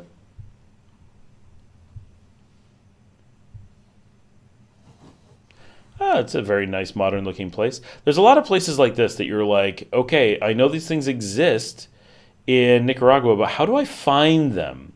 And the answer is you don't in many cases. But there's these neat places that you'll never figure out exist, and you just end up at these quirky places in these out of the way. I don't know how they expect anyone to figure out that they're there. This is the Casa Mendoza. I went past this place, and it's listed as tapas. Okay, these pictures look interesting.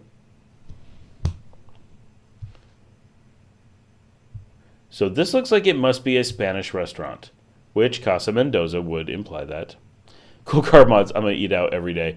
Well, yeah, that's what you do when you're visiting Nicaragua.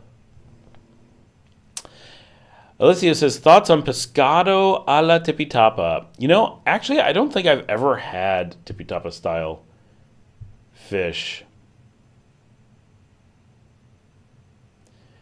Didn't I get food when the kids did? Oh, Luke is signing off. Luke, have a good night. He's like, food, I don't want to see this. Look at that, a paella menu. That's pretty cool. All right, carnes. No, fruta del mar. All right. Giant shrimp. Zarzuela de mariscos. Spanish sauce with garlic. Interesting. Grilled salmon. All right. But what are these? What are the little balls?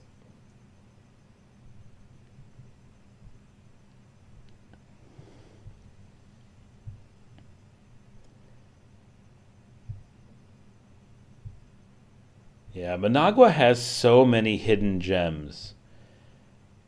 It becomes an adventure in trying to find them. The biggest problem that I have is that you don't find them, right? You go to Managua and you go, okay, I'm so excited about all the food. And you're like, okay, did I make a list? No, I didn't make a list.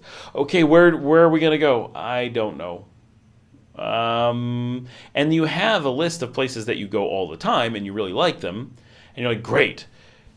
But then you're going to the same places over and over again. You're like, oh, okay, well, better than nothing. And I love the places we go, but I'd really like to explore more places. Actually, okay, so this is I only scrolled a little bit. So this is Casa Mendoza that we were just looking at right here. And right here is Brutal. This is where I was. And this is why I ended up in that area, because we were exploring Brutal. See if they've got some, yeah, lots of photos.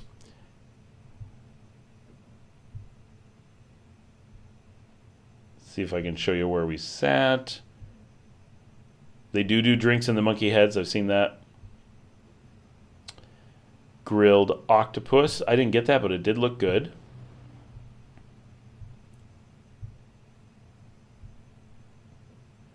They've changed their hummus and they don't do the remolacha anymore. At least not without asking for it. It was not on the menu, which was sad because that looked really good. It's really well decorated. The whole place is so just well done. It's really impressive. You guys are seeing this, right? Yep. Those are tacos, but not the ones I got. That's like a shot taken from the seat where I sat the first time I went.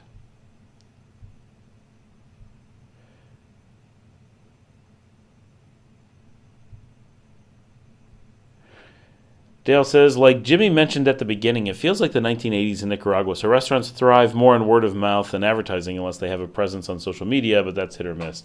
Yeah, there's a lot of just miss that it's like, oh, I want to look this place up, I want to know about it, and you just can't find anything. That picture would look a lot better with a lot more french fries, I'm just saying. There's not very many pictures of like the restaurant, which is too bad because it's a really beautiful restaurant. At no point have they shown the part that we sat in. Here. We sat in this table here, the middle one. Nope. Sat in this closer one. My kids sat on the curved part. I sat in this chair. That is where we were. Anyway, that is Brutal that we were at, and where it is at the north end of this kind of hilly section of Santo Domingo, which I like a lot. It's a really cool area. It was neat. Online marketing is king. You know, that's the thing. I'm not sure here it is. It helps, but I don't know. So many of these places that do really well don't seem to do any online marketing. To the point where you can't even find them online. Like, you make an effort. You're like, okay, I'm going to follow this place online. And they like go out of their way to hide from you. That's the thing that drives me crazy the most, is the amount of like, we are absolutely not going to let you find us. Oh no, you found us. Well, we're certainly not going to tell you when we're open or where we are. That is the biggest thing. Don't get me started. Was it 2 weeks ago we had the rant on the restaurant that hid from us and got angry when we tried to find them, and then it went out of business because they put in so much effort hiding. But that is just so common. Why would we try to make us able to be found when we could just not be found? Okay, I found the Casa Mendoza on Instagram, so I'll share that with you guys.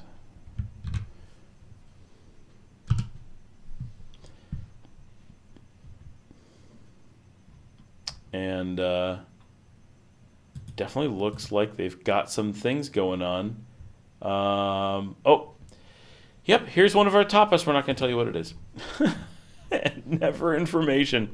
No information.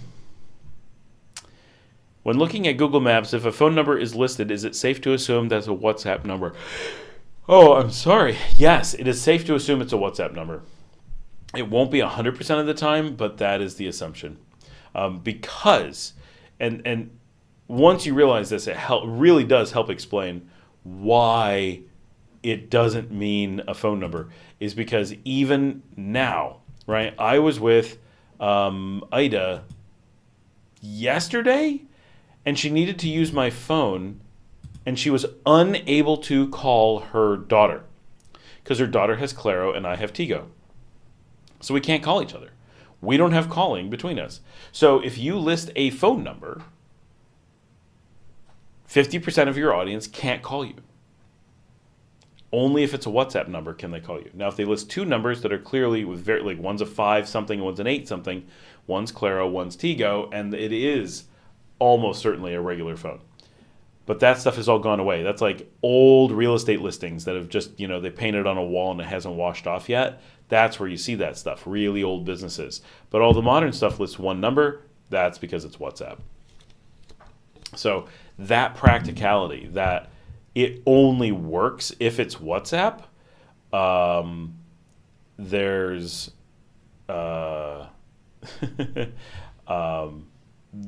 it really does make it that you can safely assume, they're not really listing a phone number. Yeah, walkie-talkies would be cool here. I could see that at times. That'd be neat, especially out on the beach. I could see some of the restaurants having them and talking between the restaurants. That'd be kind of cool. Except you can do all that with WhatsApp, and they don't do it anyway.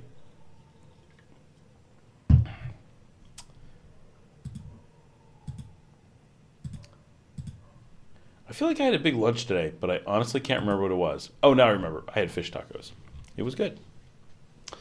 This place looks good. Oh, and one of the bands that I like plays there.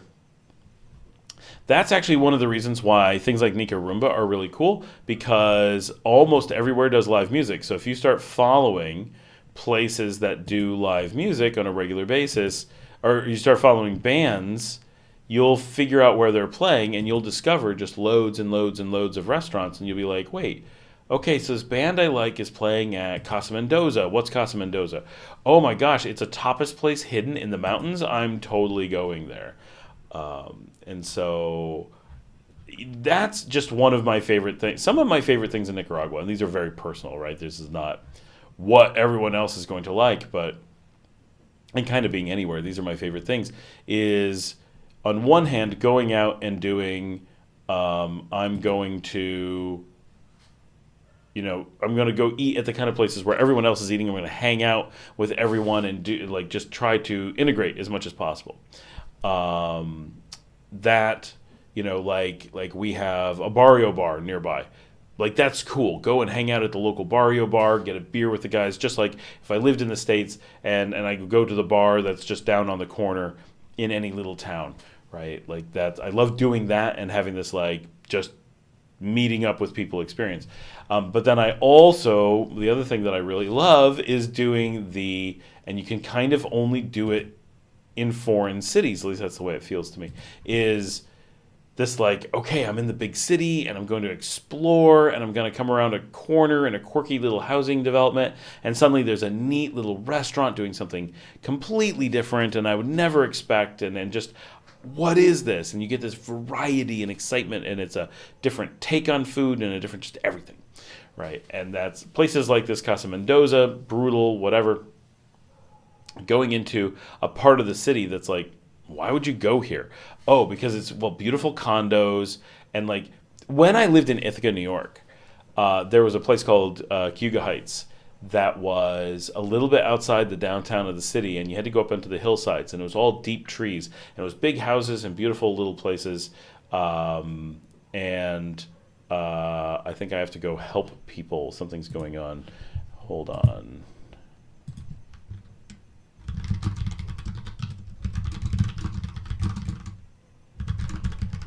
We have a dog trapped inside.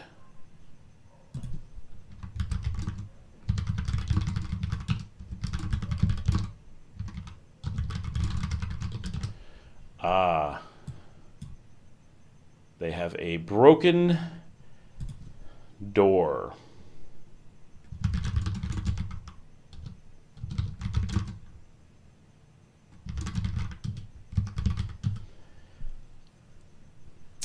Are you allowed to take pictures of police? Yeah, of course. I take pictures of police all the time. I had a picture of me with the police taken today, in fact. Totally normal. Yeah, cops are everywhere. Take pictures of them. I mean, it's weird to walk up to a cop and just take their picture. I'm that would be odd. Don't go around just taking people's pictures like that, but...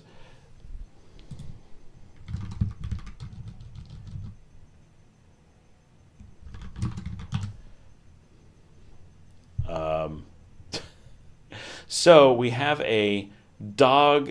I feel like I can't speak. Jimmy's dog, there we go, is trapped inside a house. They're outside and locked out, and the door lock is broken. So that's a fun event going on right this moment.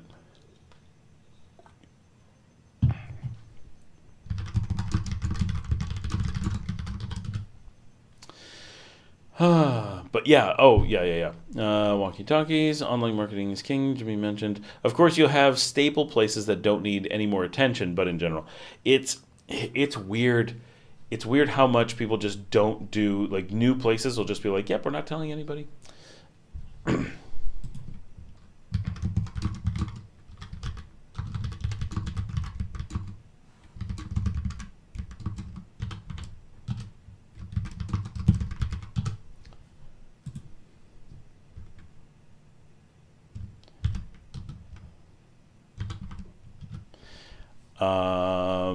Asking because I've heard you're not allowed to. Yeah, that's just one of those made up things. Even in Argentina, where I had problems filming things, you could totally film the cops. Like, no one cop ever was like, no.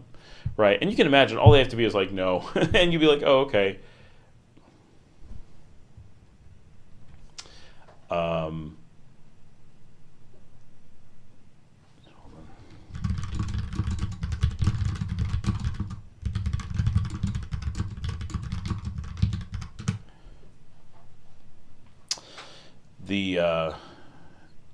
But no, like, watch my show. I mean, tons of pictures of cops guarding things, walking on the streets, driving past. Of course, driving past it's like I'm filming the road and they just go flying past.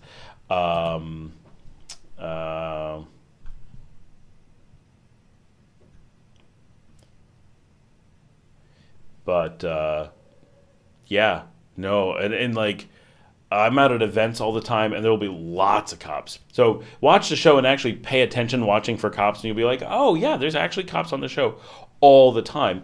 And there's quite a few times that you'll have cops who are, like, waving or giving you a peace sign or whatever. And there are whole episodes of mine that are filmed with cops on the episode walking around with me. So it's, yeah, very, very normal to have cops on camera. It would be weird in any country to go out and be like, I'm going to film the cops as like a thing. That would be weird. And at least probably frowned upon. But it's absolutely okay. Budget for a maid that would take care of kids partially too per month. Generally, you need to budget around $300 probably, because there's like the negotiated salary will be much closer to 200, but by the time you do everything, it's like oh there's a lot of things, so it's like 300 that you'd have to pay, but 300 maybe 350 per month is kind of where you'd be for a full-time maid that does. It could be maybe she cooks, maybe she watches the kids, stuff like that. Dale says, you mentioned a rough area you recently visited. Was it San Geronimo? Don't remember, but don't recall a video about it. No. It's called Los Jardines de Ariac. And it's rough. Definitely rough. And everybody, even my lawyer, just resorted to rolling her eyes. She's like, oh, okay. But I was there, and people just kept grabbing me and are like, it's probably not safe to be here. And then other people would grab me and be like, do you need to buy drugs? So it's, if you're wondering where the drugs are, apparently it's in Los Jardines. And everyone's like, don't go there. That's where the junkies are. Now, it was probably one guy who kept following me around, right? It was not a lot of people. There were loads of nice people. I talked to people. I don't tend to talk on camera because it's weird. Okay, $350 sounds like a lot considering the average salary there is about $130. Maybe I'm off. Definitely off. The average salary is definitely not $130. Minimum wage is $200. So the average is definitely north of $130. The average salary here is probably more like $500 or $600. Like the lowest I think you can, so $350. So even if you have a salary at $130, which you can't, but if you had a salary at $130, you have to remember that's $130 every 4 weeks, not a month. So you have to add in whatever that is, say another $10. So at $200, it's a little bit more, right, for that extra bit. And then you also have to pay the taxes on top of that, and you have to pay their vacation on top of that. And so that's why $300 is about what you pay to hit the minimum wage for someone, right? In theory, if it's absolutely minimum wage and you're paying nothing else, but you're talking about minimum wage, and there is no exception to minimum wage. If you pay someone less than minimum wage, even if they agree to it, they can have you deported, right? You're looking at a serious problem if you're trying to pay someone under the minimum wage. And so just to do a real quick calculation, so, and it depends where you are in the country. 200 is the minimum nationwide, but there will be areas where it's slightly higher. It won't be a lot higher, but it could be like 210, 215. But so it is, hold on.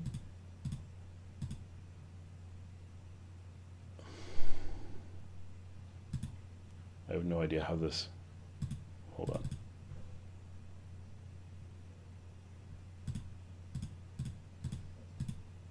I did weird math. So when you consider thinking of it as like an American, and the way that we think of months for salary, what is considered minimum wage would be 217. And no, it is absolutely not a cash deal. You can go to jail, right? That would be, there's very, very dangerous to pay. So first of all, people aren't going to work under minimum wage. If they do, it's because they're planning on extorting you later, right? So watch Radpad's videos. He had to flee the country. He was bragging about, now obviously he was bragging about it, right? But he was bragging about not paying people minimum wage and not paying them all these things that they are owed. And you can't do that stuff. Like, can you pay cash? Yes, you can pay cash. Can you not pay ins and not pay the 13th month and not pay vacations? No, you cannot. And they can't waive them away. So the thing that will happen, right? So first of all, why would someone take work from you for less than minimum wage? It doesn't make any sense. Especially because normally when working as a maid, you make more than minimum wage. Not a lot, but a little bit.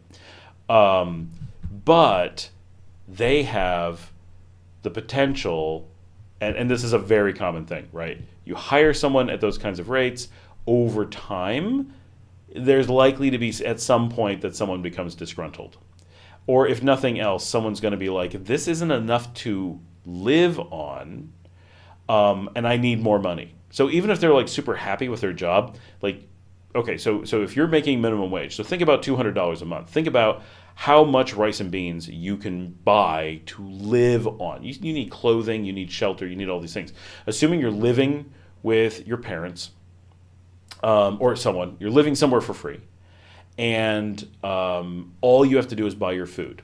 So if you do a really quick breakdown, this is a pretty extreme number. So if you have $200 to spend in a month and you got 30 days, roughly, that's $6.67 per day.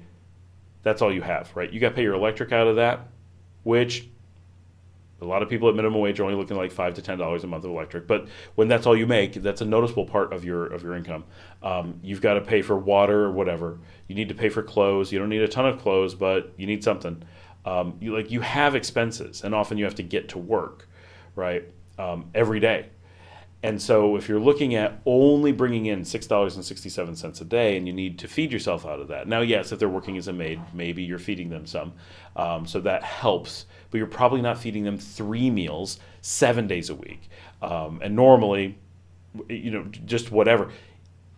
If they were to go out for a fried chicken meal, right, which is not an everyday thing, but if they were to go out for a really basic thing like that, that could be on a per person basis $4, right? Just that one meal, that's their whole budget for the day. That's everything that isn't paying their power or whatever. Hold on, I gotta get the dog's door again.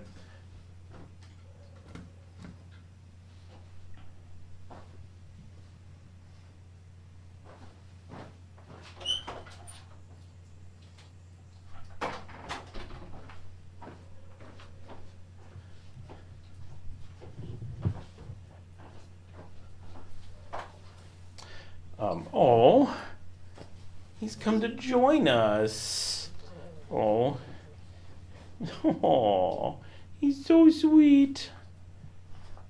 And so they need enough to live on. So if you're making less than minimum wage, right, or you're not getting the things that you're owed, that person is going to be, even if they're like, well, I love my job, you're really nice, I really like working this, at some point they're going to be like, I can't eat, and I need money, and I can send you to jail. And they can, right? If they can show, if someone's going to be like, yeah, they work there, they're going to be like, where's the tax records? And you're going to be like, oh, I didn't know I had to pay. They're going to have that much money. But it's the amount of money that they could extort you for could be, right? Think about, they're used to making less. If they were making less than $200 a month, suddenly demanding thousands of dollars is years of income that someone will tell them they're entitled to. Right? Someone will definitely be like, wait, they didn't pay your taxes? Wait, you're not getting your vacations? You're not getting minimum wage? Right? Go call someone. And the government takes right, this is a very poor country. So it's not like the United States where if someone's working below minimum wage, they must have negotiated that. Like it's still illegal, but there's so much opportunity to work above minimum wage that it's a little bit like, okay, there's something going on. But in Nicaragua, the thing that they have to do is protect low-income workers more than anything. That the government's like number one priority, and so they take that extremely seriously too, and they will come after you, not just to get every penny that there could ever have been owed. They will always work very hard to make an example of you.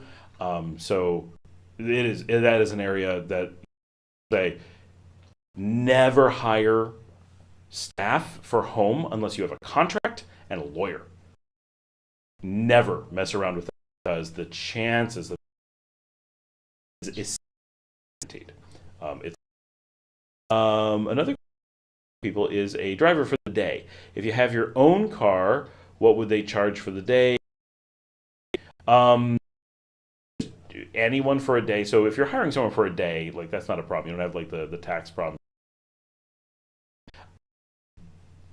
That's not an official statement, but I guarantee. This little dog.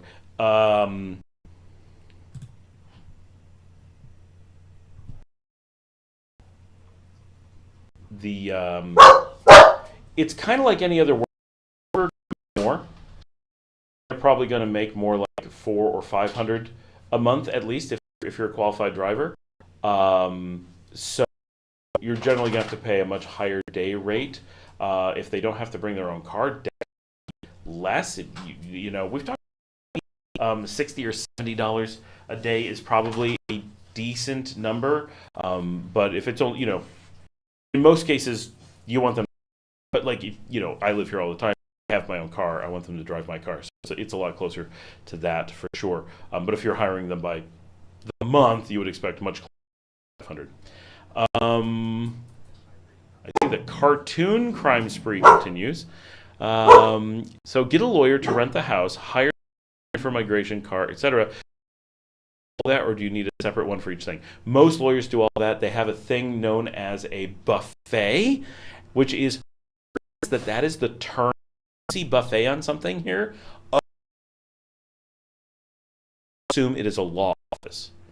I'm sure there's other cases that you can use buffet, but I've never seen the word buffet used. It is. I've never seen it anywhere but a law office. The list of services that specific law office does, which could include family law and notary services, those kinds of things, and not everyone. But it's common to find a general purpose lawyer who does all that stuff. Now, that lawyer, if you're going to defend in court, then you'd probably get a prosecuting attorney and not use the same person. But that person would probably orchestrate them for you. So that's pretty normal that it's done that way. And but it would be rare. I I think that you would have more than one lawyer for those items. Most of those are basic contract, right? It's more about and diligent and knowing what, not a specialty. So I'm checking the contract. I know it needs to be there. Hire someone to make sure and tell you this is how you pay, this is how the insurance, all those things. Very simple and straightforward. But if it's surprising, right? You have to bank money for their called liquidation. That throws off. Like they're earning severance every day. You're supposed to have it set aside, right? At the time, it's just part of the cost.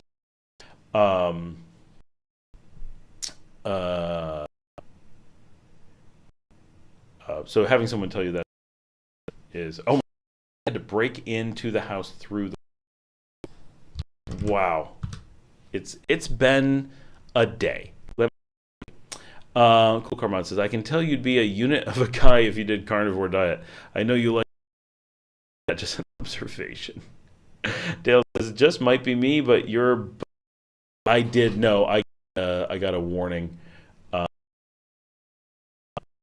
Saying that, yeah, I'm going to go. That helps it a little bit.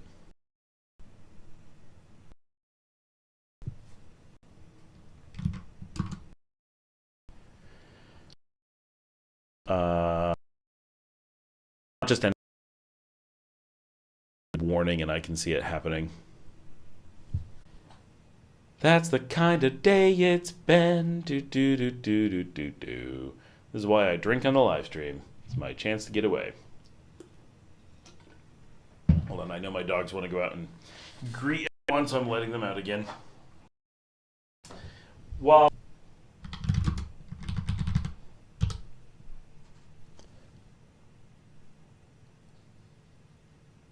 Oh, yeah. My speed test can't even do a test at this point.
some people left, but I gave very clear instructions not to leave.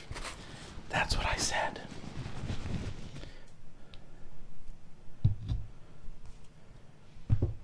Hello, I think it's working now. No video makes it better. Yeah, it also corrected pretty quickly after that, but once I'm able to cut the video, it just takes so long. Must just be momentary glitches. It's that hostile foreign government throttling your account because you're too positive about Nicaragua.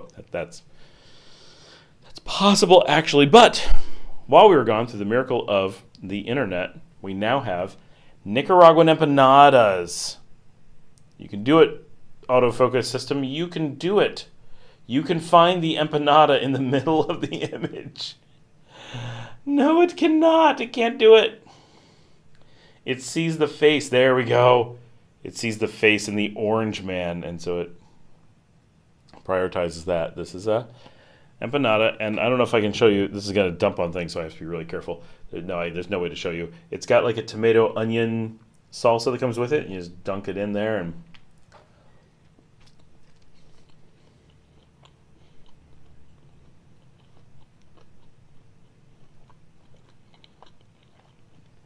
oh yeah. These are very good. Now I'm making you all jealous. Janet didn't leave. Thank you. I was so hungry. I'm like, I'm grabbing empanadas. No one cares. But you can see they are corn. Right, but in Argentina they are not.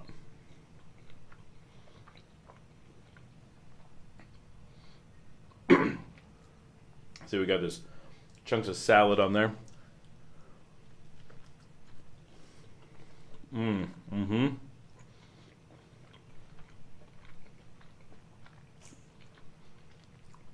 just gonna eat this one. Bear with me, but it's very, very good. These are like tiny diced vegetables, a wide variety of vegetables. She actually works really hard to get these.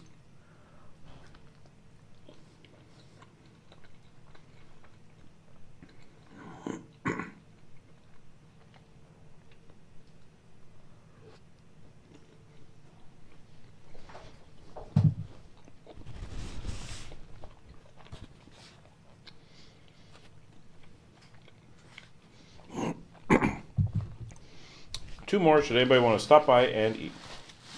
All right. Well, that was a nice interlude.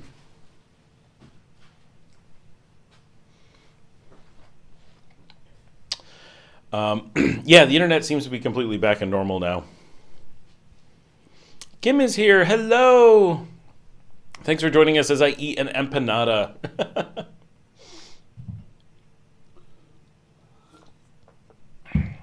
But those are really good. My kids really enjoy those. And so I get delivered. So the walk that I did, Dale will point out, I did a walk on the east side of Leon. That walk went really close to where the empanadas come from. I was basically in front of them at one point. So these came out to 960 Cordoba for an order of 6.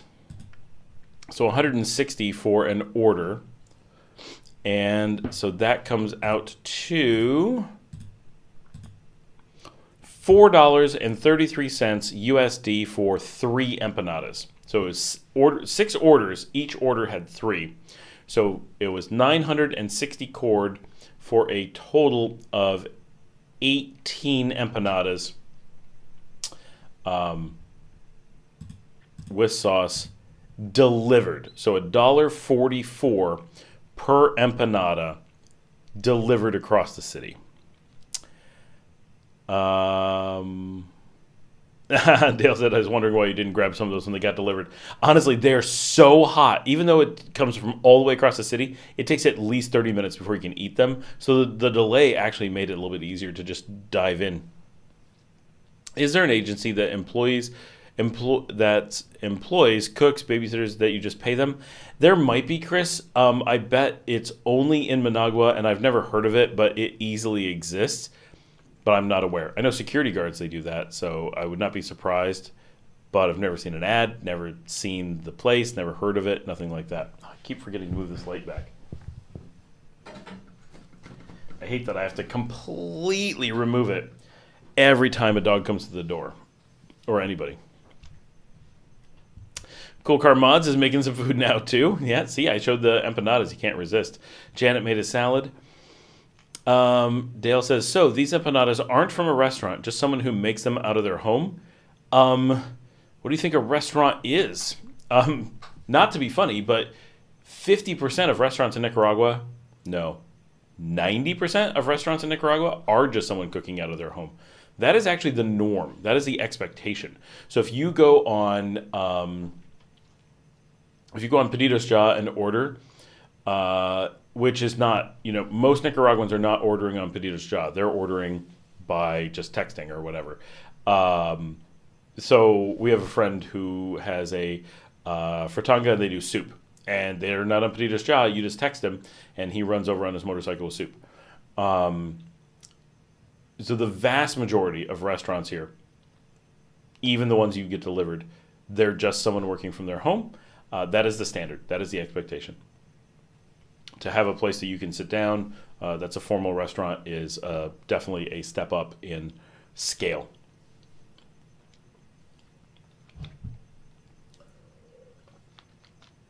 Now, if you're going out for a lobster dinner or something, the chances are that's going to be at a full sit-down restaurant.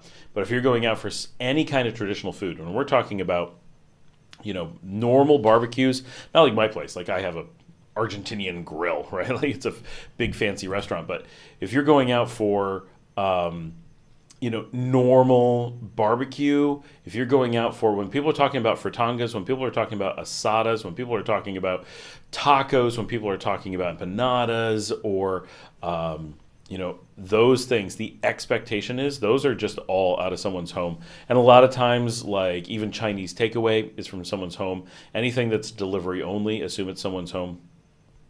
It's very, very, very common. Which gives you a lot of variety. Now, and sometimes it changes. The sushi place that I go to now is a big restaurant that's super busy and lots of seats. But it's for the first many years we were here, it was just out of someone's home. And then they used that to show, I guess, the banks or whoever that they were able to do it, and then raise the money to actually rent, I assume, a full restaurant and stuff. But yeah, remember that the government really prioritizes micro businesses here. So they're very, very focused on tax credits and benefits and anything that will encourage you to start a business from home as long as you can, because it's good for raising families. It's good for keeping communities together. It's good for job creation. Like everybody's doing a little thing that's focused. And which is really nice because you end up with the services that are often rendered by a large company without a large company. So instead of having middle managers who are getting paid to do nothing and all this overhead and stress and the toxicity that often comes from business, you have all these little private business owners. So they don't have to listen to you. They don't have to put up with you, right? Everything's governed under just normal laws, not the, oh, you don't like working here, we're going to, do something to you. So it's nice that lots of people get to work from home, and, there's a big industry in delivery of things, and it's why the pulperias and the fritangas exist and are so popular, because they don't want, in most cases, you going to the big grocery stores somewhere that causes traffic problems, that undermines communities, that breaks down city structures, that makes a few people on top likely to get rich and the people at the bottom to be poorer. If you break that up, you can eliminate the people who manage the supermarkets or whatever, and have just people who own little tiny shops sprinkled around the city. And now people don't have to travel as far. Now no one answers to a boss. Now you don't have these extra layers, and you don't have, there's just a lot of things that actually get fixed. And so they don't force that, right? You can go have a supermarket if you want, but there's tax incentives, and just a lot of things that make it really, really easy and cheap to operate a business out of your house. And so a lot of people target that because you don't have to work as hard. Literally, like you could work 4 days a week instead of 5 days a week and earn just as much by not having a restaurant, because it is a really, really low overhead to running the business. There's basically no taxes. There's very little oversight. It's kind of like, oh, this is all you're doing. You're not expanding outside your house. Good to go, right? They still check things, but it's much, much, much less. Hey, Edwin, how's it going? It's pretty late. We're coming up on 10 o'clock.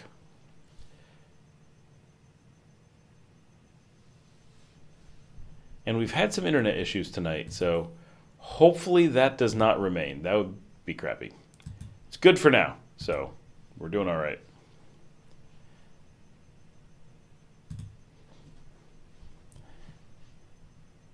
And my sleepy dog is in here with me now, again.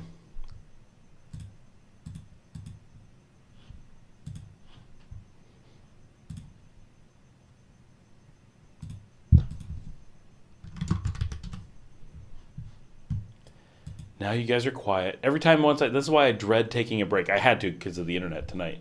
I dread anything like a bathroom break or something, because it's like we lose a few people and then everyone gets sleepy and they're like, oh, I didn't really have anything left. I could eat another empanada on camera. Actually, I'm kind of full. They're actually pretty filling. 3 empanadas is quite a large meal. I gotta be honest. And I'm a big guy. Like, I don't eat dainty little meals typically.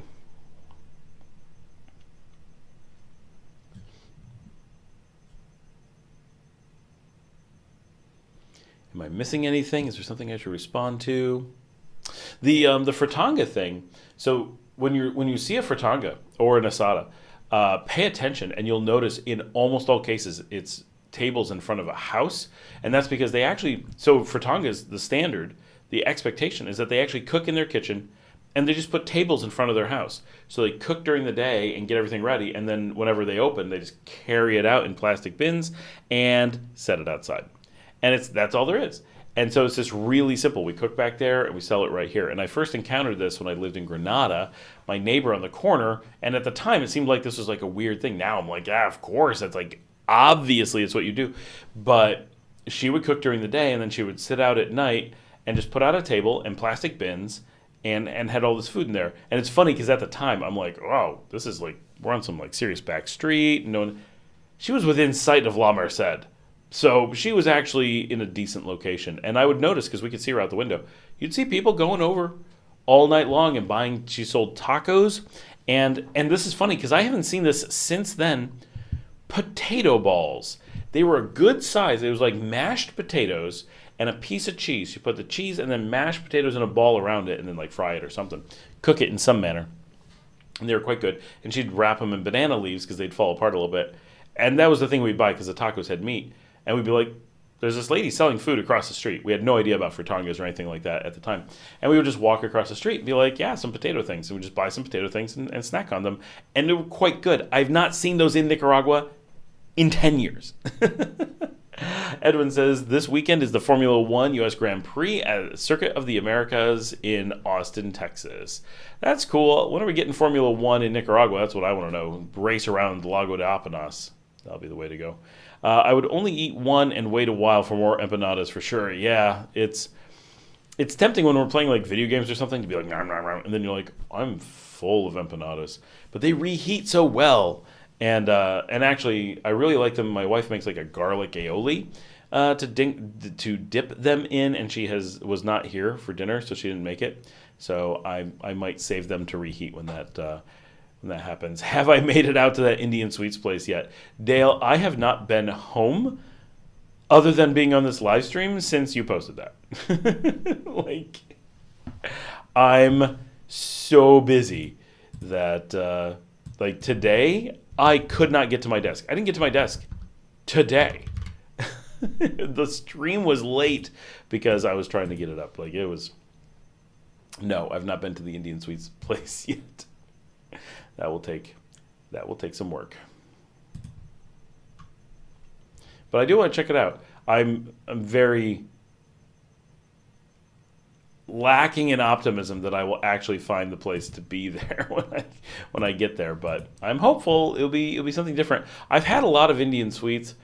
It's not a style that, I mean, sometimes I like them. They're not super high on my list of things. Friday, free practice, 11:30 a.m. sprint practice. That must be for the Grand Prix. That would be tomorrow.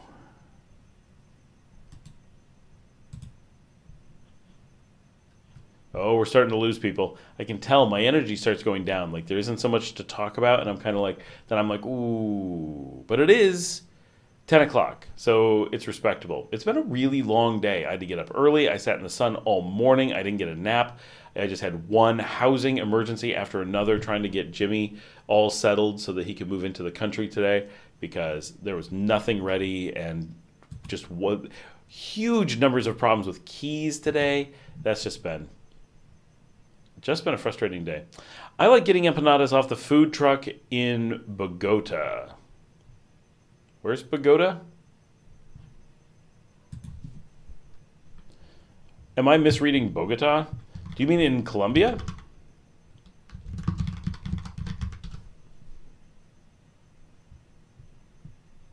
Bogota. I'll go check it out when I get there in 11 months.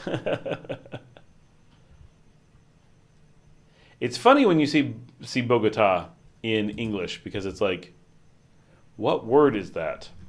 Especially because I'm very used to these being different words because of Spanish, that it's Bogota.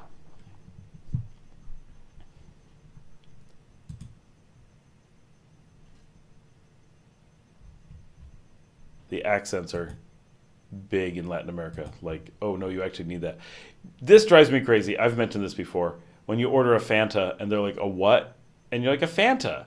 And they're like, I don't know what that is. And you're like, a Fanta? And they're like, oh, a Fanta. Why didn't you say so?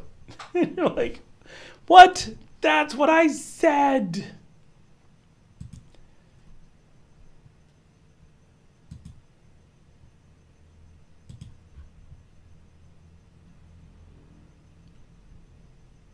Seriously, you guys are too quiet. I can't keep myself entertained with just...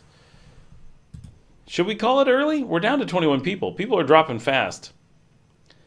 It might be best to call it a healthy day and cut where we are. I mean, we're coming up on 4 hours. It's short for the live stream, but I don't want to make the live stream like painfully drawing out the process either. And I'm not kidding. It's been a long day. I was in Managua Tuesday, Wednesday, and then today I've been running since I woke up this morning, dealing with stuff that had gone wrong, and all is well. But Dale says, I remember that video about Los Jardines. Don't remember it seemingly particularly dangerous, at least on the video. Maybe you did some editing. I did not do any editing. It is all my time walking through there is visible, but what you don't necessarily see is the guys following me because I point the camera forward and sometimes I get followed, and sometimes people speak to me as I walk by. But, honestly, I didn't feel that dangerous there. I mean, I never do, right? But it's one of the few places where I was like, nah, it's kind of sketchy. Like, I'm getting a little bit there. And around the kickball game, there was a lot of guys who were either very drunk or something else, just hanging out. And you're like, it's not the best crowd, but there was a lot of people, so it's really not, I'm not like worried, not definitely, they might try to pick my pocket. They might really harass me for money, but it's like, it's not like scary. But there was definitely like a rough around the edges feel to it that I can get other places.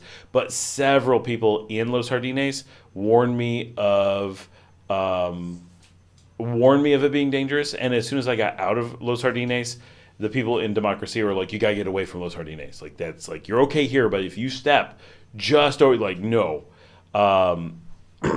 You'll watch it? I won't miss it. No. Edwin, I don't watch any sports. There's no sport that catches my attention. I go see local stuff because it's local, but if I have to look at a TV to see a sport, that pretty much rules it out for me. It takes a lot for me to get interested in a sport. Cool Car says, sorry, I was taking out the trash, but also says, what do Nicaraguans appreciate the most? Live music, beer, I don't know. I have no idea. That's a really tough question. Chris says, yes, Bogota, Colombia. Yes. You can tell how tired I am that I did not see the word Bogota. In my defense, it was also not capitalized. I was like, oh, is that like a term for something? No, it's a city. It's a really big city. Once you hit 10 o'clock, it does start getting rougher. Now, I don't know Nicaraguans appreciate community. I think that's a pretty safe way of framing it. It's a very tight national level community and local level communities. I always feel when I'm in Nicaragua a sense of community at every layer. At everything that we deal with is just, there's always some, this is my barrio, and this is my city, and this is my departamento, and this is my country, and it's us against everyone. Like, we're always the underdogs. And because Nicaragua really are in this underdog position, it really does formulate a really strong sense of this greater community that you're just like, wow, this is our place. This is, us together. And growing up in the U.S., because it's so big and it has the states that are not really friendly to each other, you don't have like, oh, those people from Managua when you're in Leon. It's not like that. But in the U.S., if you're from like New York, you're like Chicago, they don't even know how to make pizza. What's wrong with those people, right? Like you're not like angry at Chicago, but you're kind of like, Chicago. Like, it's just a very different thing. I never felt a strong sense of community in the United States, and in Nicaragua, it's like all the time. I've been other places that have a strong sense of community. It's not unique, but I think it's a big thing. Edwin says, going to nightclubs, especially on Friday and Saturdays, live music, going around the city of Managua, the countryside, small towns, like they're nationalists, speaking their language, the music, traditions, customs.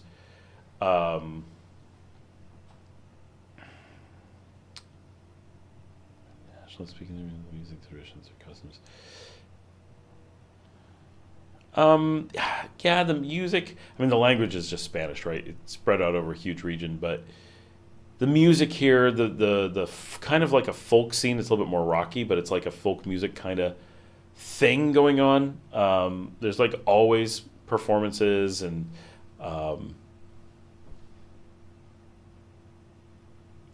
It's that going out as a community and having the music or something that draws them together, and just people being out together, that is such a huge Nicaraguan thing. On a scale I've not seen other places. If you go to Mexico or Argentina, like far-flung parts of Latin America, and you're like, is this a Latin American thing? And the answer is no. Like, people do that everywhere.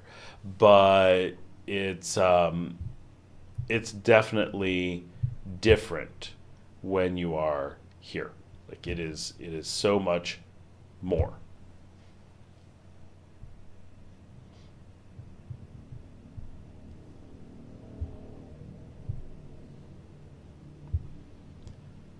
I am. Anyone here use Unity? Just kind of wondering.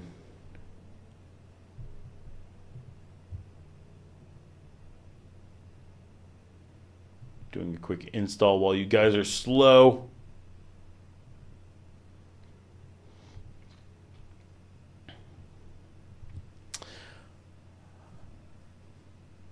Also in this week, a new Árbol de la Vida color azul has been installed in La Paz Centro, Nagarote Road, and also one is being built in the Monimbo towards Catarina. I know the Monimbo roundabout you're talking about.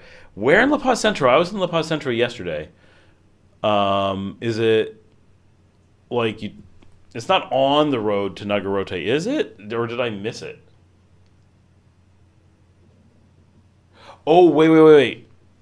On the La Paz Centro Nagarote Road. Is it in the... It's not in La Paz, it's in between. Let's see if I can find it.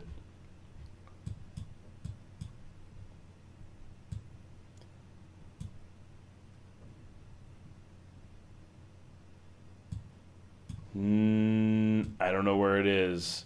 Is it like around Las Brisas? Monte Cristo, that area? That's such a nice stretch through there. That's one of my favorite stretches in the country. It's just such a beautiful drive through there, which was on the... Oh, if it's on that road, it's got to be on my video from yesterday. Did I fly past it?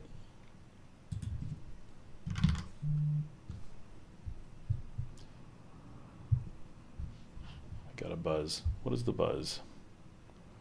TikTok people.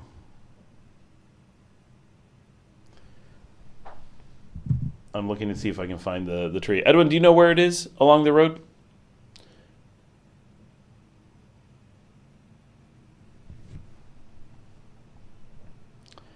I am looking for that.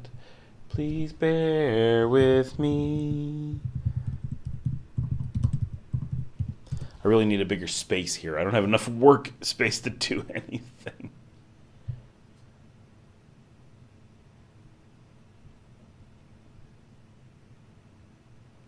Is Nightlife safe? Yeah, Nightlife is very safe. I mean, it depends where you go, right? You can always come up with somewhere that isn't safe a little bit, but no, Nightlife, so Nicaragua's safe, right? It's just extremely safe in general. So, whether it's daytime or nighttime, do you find plenty of taxis at night after clubbing? Here in León, definitely, no problem at all. Very, very easy to find taxis most of the time. Just walk out on the street. Also have InDrive on your phone, of course, and use that. That can make a big difference because then you can call people and have them waiting. You know who to look for, which car is taking you. I'm trying to get to this this video. I'm watching the car fly down the highway, trying to see if there's a visible arbol. I don't think I've got to Nagarote yet. No, have not gotten there yet. In Managua, lots of taxis. León, good number of taxis. If you're going someplace more far afield, like if you're going to, you want to go really see what Nicaragua bar life is like, go to Pelican Surf in Las Penitas on a Saturday night and try going to 4 o'clock in the morning. But are you going to get a taxi after that? Nope. Not going to happen. No taxis. Not a single one in town. And basically everything in León by then is shut down except for the last few stragglers coming out of the bars. So you're completely on your own. You'd better have a hotel you can walk to or be prepared to sleep in the street. But in the big cities, yeah, it'll be no problem at all. Plus, where are you going to be that you can't walk home?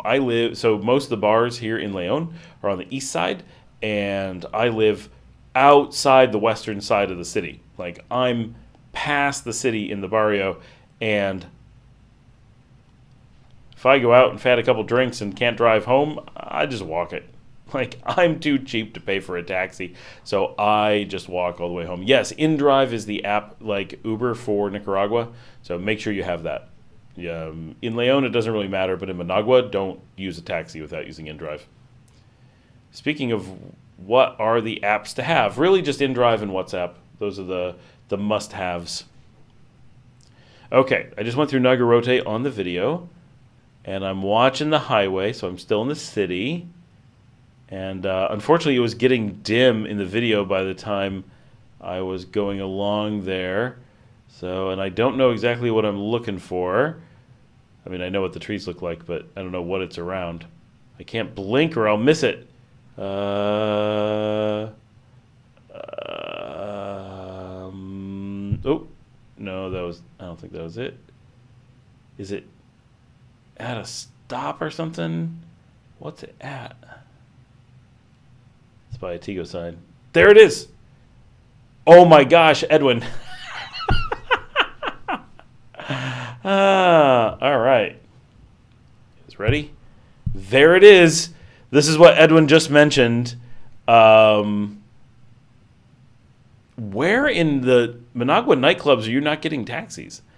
If you're at Central America, if you're at Los Robles, there's loads of taxis. Like, the streets are full of them. This is the Arbol de Vida in La Paz Centro on the Nagarote Road.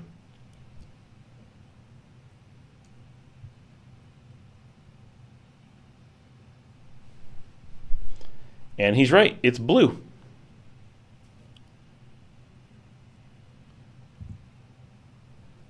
Okay. I backed it up just a second. We're going to fly past it.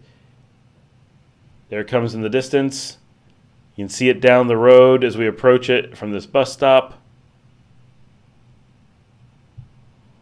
There it is up close. There it is. You can get a really good shot of it by the Tigo. Yeah, it's in a rotunda. Okay. Itchethik says, I've heard you mention them a couple of times. What's up with the Arbols de la Vidas? So these are traditionally the, so they're one of those weird things that are, they're a decoration, right? Like it's that simple. They're a decoration. So it means trees of life. And they're these huge metal trees, and they light up at night with lights, obviously. And they're actually really pretty, and they're in different colors. And for a long time, they've been a symbol of Managua, because they're basically around the capital, down Avenida Bolivar, and around Lake Plaza, Nicaragua, and they spread out, and they go towards the airport, and they go out of the city a little bit, but they're real big there. Now, there's a lot of controversy about them here, because a lot of people don't like them. Some people believe that they are, like, political. Some people think they're expensive. Some people, like, there's a lot of different. I use it as the ultimate example of Nicaragua, right? In other countries, we are, oh no, we're buffering again. Okay, we're going to go to the video, the still image really quickly to hopefully save it, but let me know if you guys can hear me.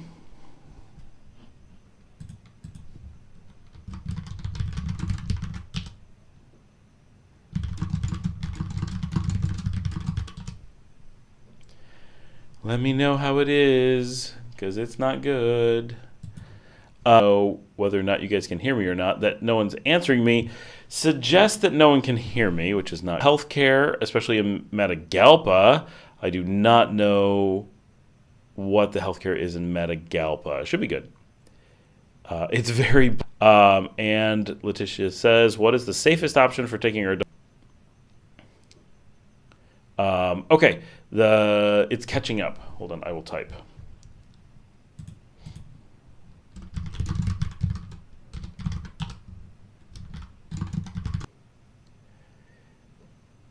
Well, Edwin, so if you were to compare this to other countries, so I say this a lot, if this was the United States, those trees would be well more than $1 million per tree. So to a North American, unless you come up with that they're over $1 million per tree, we wouldn't consider them expensive. Nicaraguans say they're expensive and then quote numbers that most of us are like, boy, how do you get them so cheap?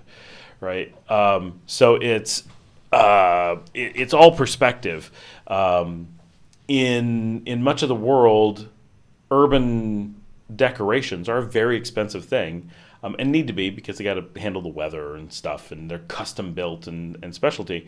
So it's, you know, so this is the trees of life. I like to use as this example of Nicaragua, because it's one of those spots where there's this big, in Nicaragua, they see them as very expensive and an odd choice to use for money. And for people who are not Nicaraguan, we're often like, wow, this is a really inexpensive way to make a really that foreigners really tend to like. And so it's a big draw from like a tourism perspective because they're used as a tourism thing. And then in Nicaragua, there's like a political discussion about them. A lot. You can research this and learn more about it. But it's the most amazing way to look at politics. Think about what people argue about with politics in other countries, right? Pick your country. But most countries, what people are worried about are really serious things. Nicaragua has so many problems figured out that people get really, really angry about the decorations.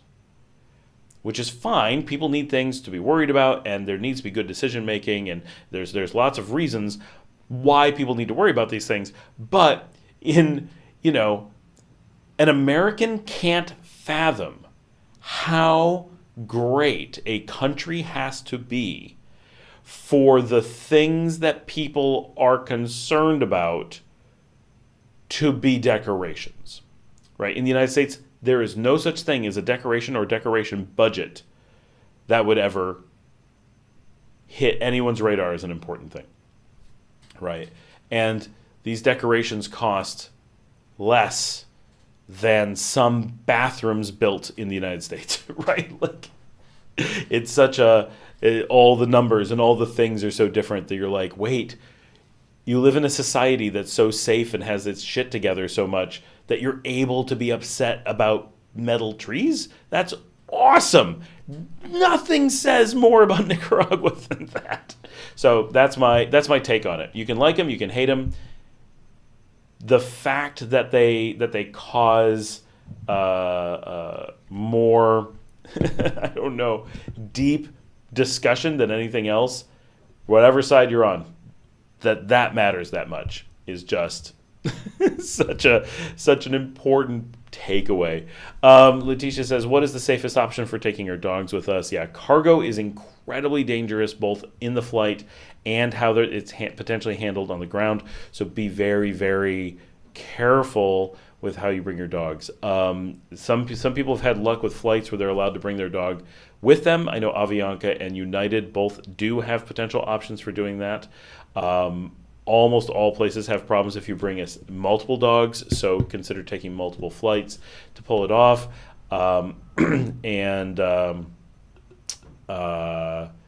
I did a private flight to fix that issue. I also did it during COVID, so there weren't very many flights. But private flight allowed me to take both of my dogs in the cabin, perfectly safe, nothing to worry about, and they're still with me here, happy and healthy today. Obviously, that's very expensive, but for us, it was well worth it. The other option that some people do is they drive them, which is very difficult. Hold on.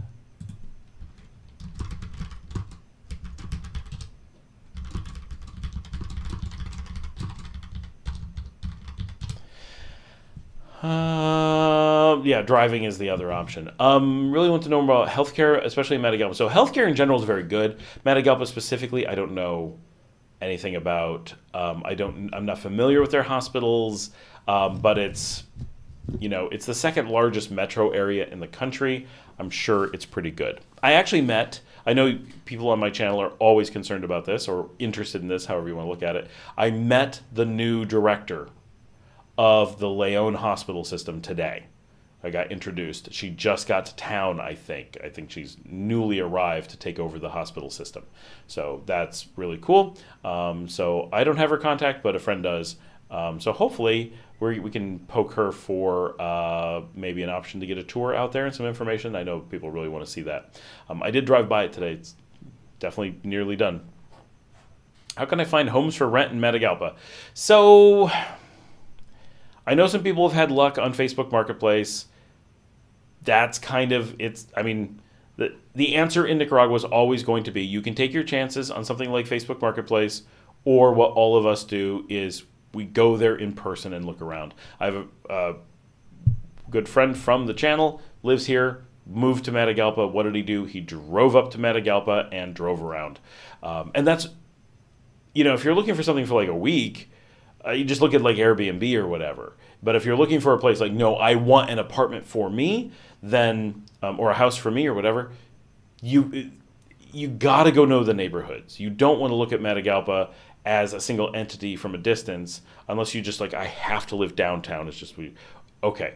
But other than that, how do you know what barrio you're interested in, or what neighborhood, or what outside village or development? Because they're all so different. They all have different access to things. It's not like the U.S. where it's like huge swaths of it, basically all the same. Every little bit is so different that, Janet said it. I would go there in person and walk around for sure. Drive around some places, walk around places you're really interested in, look at what signs are up, go to some restaurants, get to know the area, and then once you know what you really want, then start asking around if you haven't found it, or start calling around to places that you found. But there's until some miraculous technological change happens in Nicaragua, there's not going to be an answer outside of you have to be there on foot. That's how Nicaraguans would do it. That's how the expats who've been here a while would do it. There's just really no other good process. I do know people sometimes find things on Facebook Marketplace, but it's also often quite a crapshoot. Edwin says, oh yeah, I forgot they built it and lit up a color red in Acatal in Nueva Segovia. Maybe Elton can get us a picture of that one. I need to get up to Acatal. I have a car now, so it's on my list. Janet says, I'll go there in person. Edwin says, it's located at 225 kilometers from Managua. Let's see if I can track that down. I do not have a video of me driving past that one this week. We're safe on that one. But I can't believe that I got a video of it yesterday. And then he mentions it. Oh, we're buffering again. All right, guys. It is 10:17. We are having continuous issues with the buffering. We currently have answered all of the questions on the list. I know people are actively talking, and we've got a good number of people, and I really hate to cut this short, but it is having so many problems tonight that I'm worried that it's just going to keep happening over and over again. I hope you can hear me. So I'm going to put this in the chat as well. This will show up before my voice does, but it's buffering bad again, and I'm going to call it a night. This clearly isn't going to be fixed tonight. All right, thanks everyone. Thanks so much for joining. Make sure to stay tuned. I will do my best to be on next week as well. Get your questions ready. Sorry that we're calling it on the early side, but oh good, at least my voice came back. But sad that we have to call it early, but at least it's not nothing. We did make it over the 4-hour mark, so it's not all that horrible. All right, have a good night, everybody. Thank you so much, and